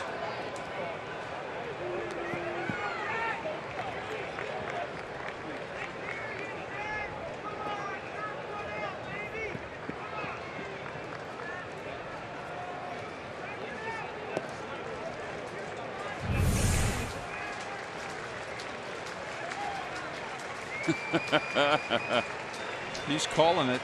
He is calling it. He's so close. 2 balls, 2 strikes. Opposite way. Cesar's got it to second for 1. Galvis over to first. Nifty double play, and the ball game is over. That's good pitching right there. It Got sure it is. on the ground. Little tense with Jerko coming up again. Deja vu from last night, but tonight Genmar Gomez is able to get the outs to record the save, and the Phils take game 2 by a final score of 4-2. Got to get back on the horse, and that's exactly what he did. Yep. 4 runs on 11 hits for the Phils, 2 runs on 9 hits for the Cardinals. W. Mason deliveries of the game. Cesar Hernandez had a big night. He fell a triple shy of the cycle tonight, and he got the Phillies going early with a first-inning home run. Yep. Boom. Nice swing at a fastball right down the middle. He knew it was out when he hit it. That's the first of a big 3 for him. The second inning got a little out on the end on this one, but he reached out and hooked it into right field for his second hit in his second at-bat. And then the hit that Ben loved the most, the opposite field gapper for a double, and we only needed 1. He leads the league in triples. We had a shot, but they moved him over to the right side of the plate. Zach Duke struck him out. So Cesar Hernandez finishes with 3 hits, and he's down on the field with Greg Murphy. 3 hits, and yeah, got things started off right with the home run to start the game. I know you're not thinking home run at that point of the game, but you put a real good swing on a fastball right there. Were you looking early fastball? So yeah, I believe the last before he threw me fastball in. I think they come in again and try to get a very good last ball. Hey, you know, when you think about, they were just talking, a triple away from the cycle, you get up for your 4th at bat. Is that going through your mind at all? Are you thinking about that? Yeah, I really thinking because I lead off and the triple with 9. I got to make my 10 or 11 last. So, but they caught it out good and I can't run to 3rd. You have been in the last 6 weeks so consistent at the plate. Just time and time again getting multiple hits in a game. Is this as confident as you've been at the plate in the big leagues? Yeah, so I try to relax in the play and try to see more pitch I can, and that's it. You're doing it at the plate, but also doing it in the field. I just said great play to finish this game. You and Freddie have done that time and time again. Yeah, so we're good. All right, Cesar, way to go. Thank you. Guys, back upstairs.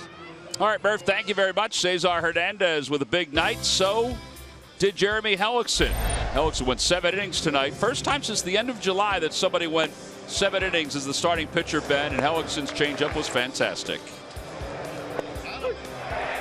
See some of it there. You see another one right here. The breaking ball rolled over to Freddie Galvis, gets the double play. He got 2 6-4-3 double plays in tonight's ball game. Yeah, he was just outstanding tonight, and he did it 8 strikeouts, just the 1 walk. They give up 7 hits, but he changed up on the changeup. The curveball was very good tonight. Able to get a few punch outs with that as well. Good fastball command. He just trusts everything he has out there on the mound. Nice to see him bounce back after hurting that back in his last start. He is your Chevrolet player of the game.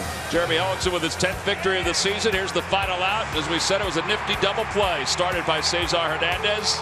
That young guy likes it. He may not have gotten the foul ball, but he got himself a Phillies victory. We'll be back to wrap it up right after this.